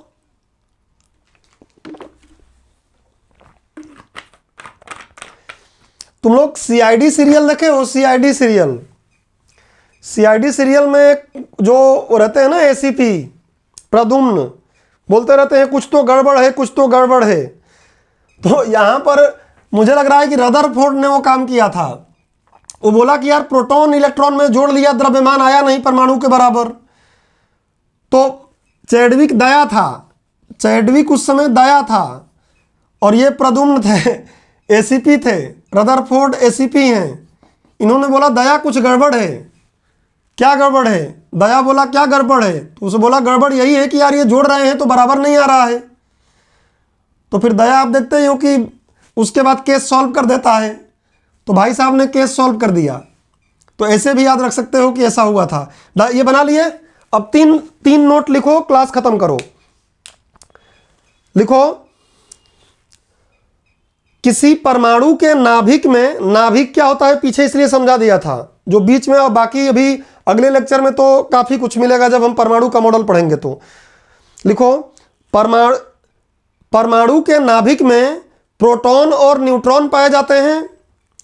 परमाणु के नाभिक में प्रोटॉन तथा न्यूट्रॉन पाए जाते हैं, जबकि इलेक्ट्रॉन नाभिक के बाहर कक्षाओं में भ्रमण करता है।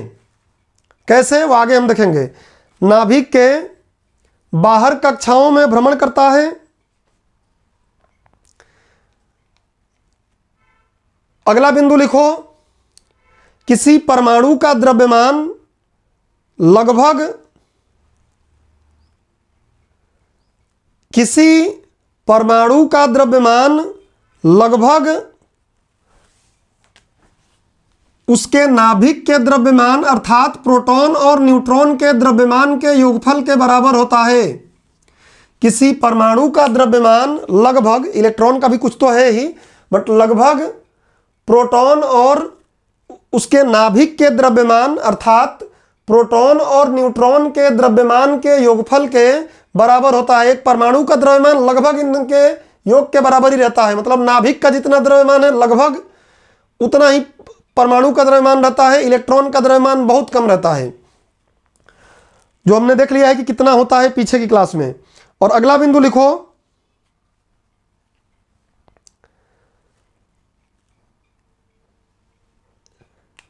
यदि न्यूट्रॉन को रिपीट हो रही है बात, बट लिख लो क्योंकि न्यूट्रॉन की कहानी हुई, तो लिख लो यदि न्यूट्रॉन को नाभिक के बाहर लाकर रख दिया जाए तो 15 से 17 मिनट के बाद वह प्रोटॉन या इलेक्ट्रॉन में परिवर्तित हो जाता है। प्रोटॉन या इलेक्ट्रॉन में परिवर्तित हो जाता है। तो नाभिक में तो ये स्थायी होता है, नाभिक के बाहर अस्थायी हो जाता है। ये दिमाग में आपको रखना है कि न्यूट्रॉन नाभिक के अंदर होता है स्थायी, कभी नहीं बदलता अपने रूप को। पिछले लेक्चर में काफ़ी बात हुई थी इस पर। और जैसे नाभिक के बाहर लाओगे तो ये बदल जाएगा। और आज का लास्ट लाइन, पढ़ने का बहुत कुछ है अभी, लेकिन पढ़ेंगे धीरे धीरे करके। आज के लिखने का लास्ट लाइन, उसके बाद क्लास खत्म। आज के लिखने का लास्ट लाइन लिखो, वास्तव में एक न्यूट्रॉन एक प्रोटॉन और एक इलेक्ट्रॉन के योगफल से ही बनता है। यह बहुत ही सिंपल बात है, दिमाग में रखना। अभी कैसे समझा रहा हूं। वास्तव में एक न्यूट्रॉन, जो एक न्यूट्रॉन होता है, एक प्रोटॉन और एक इलेक्ट्रॉन के योग से ही बना होता है। नीचे लिख लो कैसे, ये बात कैसे हमको समझ में आ रही है। तो ये बात समझ में कैसे आ रही है? तो ये न्यूट्रॉन है, सिंबल पहले बता चुका हूँ।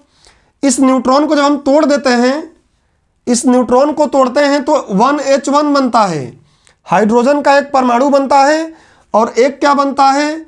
तो एक बनता है -1E0।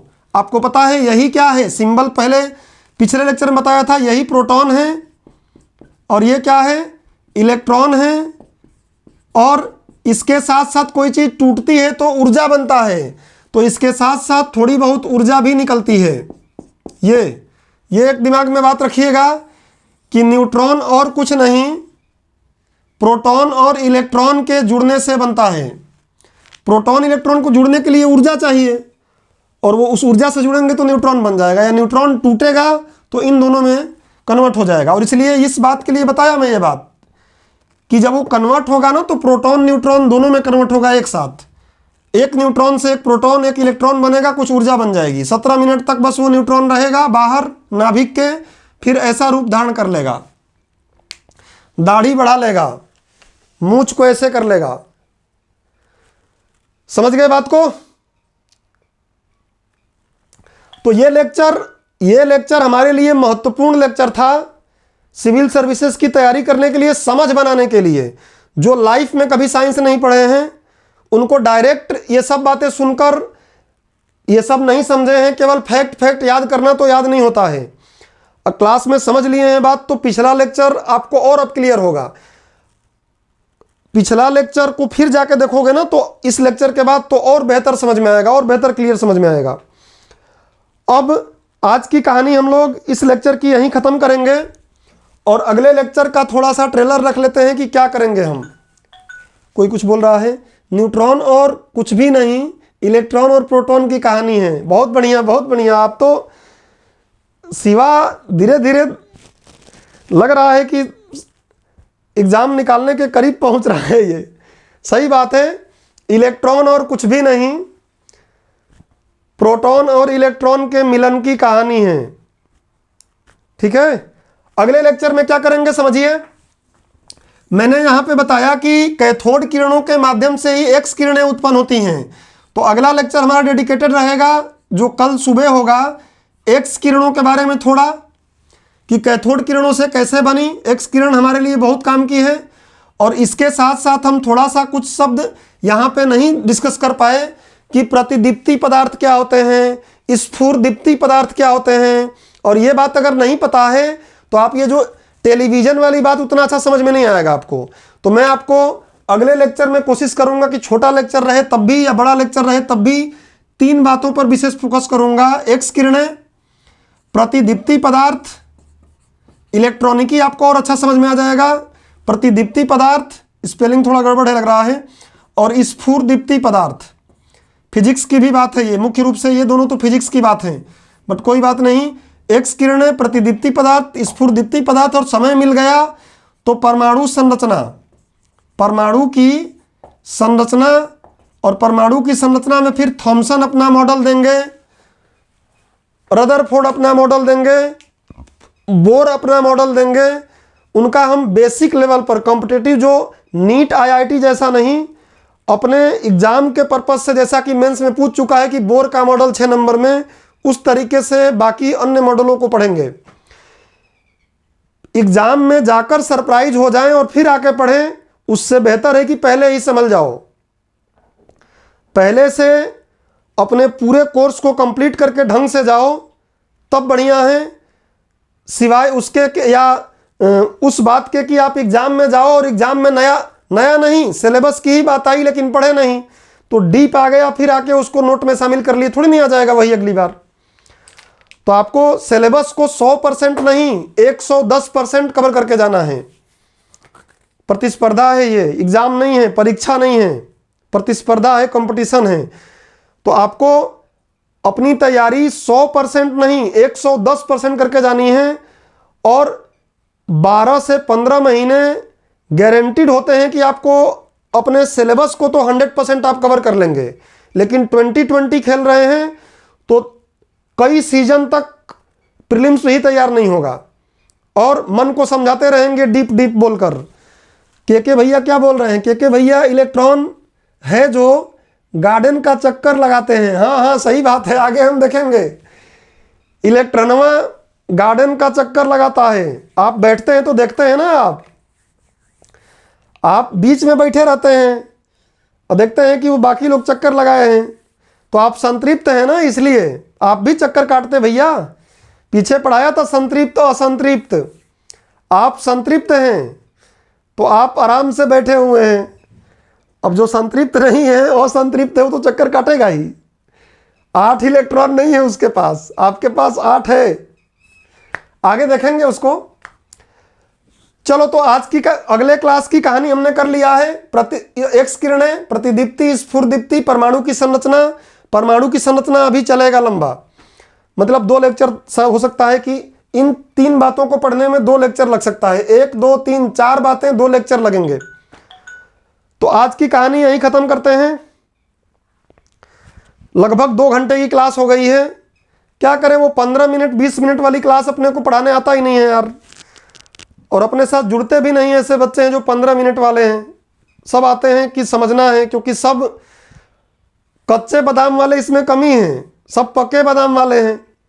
और पक्के बादाम वाले जो हैं वो समझ चुके हैं कि कहानी क्या है। वो कई स्टेडियम में खेल चुके हैं जाके, और बोल्ड हो चुके हैं, बोल्ड हुए हैं फुल टॉस पे। तो कच्चे बादाम वाले कम हैं, वो भी समझे हुए हैं। पक्के बादाम वाले हैं तो फिर वो उसी लेवल से पढ़ाना पड़ता है कि कहीं आपको बाद में दिक्कत ना हो। 60 में समझना चाहते हैं, नहीं नहीं, 60 में तो बात बनने वाली नहीं है। जिंदगी का कोई शॉर्टकट है ही नहीं। जिंदगी आपको हर आश्रम से गुजर के ही मौत तक पहुंचना है। चलो तो आज की कहानी खत्म करें, आप लोगों की इजाजत हो तो। नहीं होगा तब भी करेंगे, ये बात तो सही है। चलो तो आज की क्लास यहीं ख़त्म करते हैं। मिलते हैं कल सुबह की क्लास में। इसका रिवीजन करिए आप लोग, पिछला लेक्चर एक बार और देख लीजिएगा। सबको जप नाम। Thank you.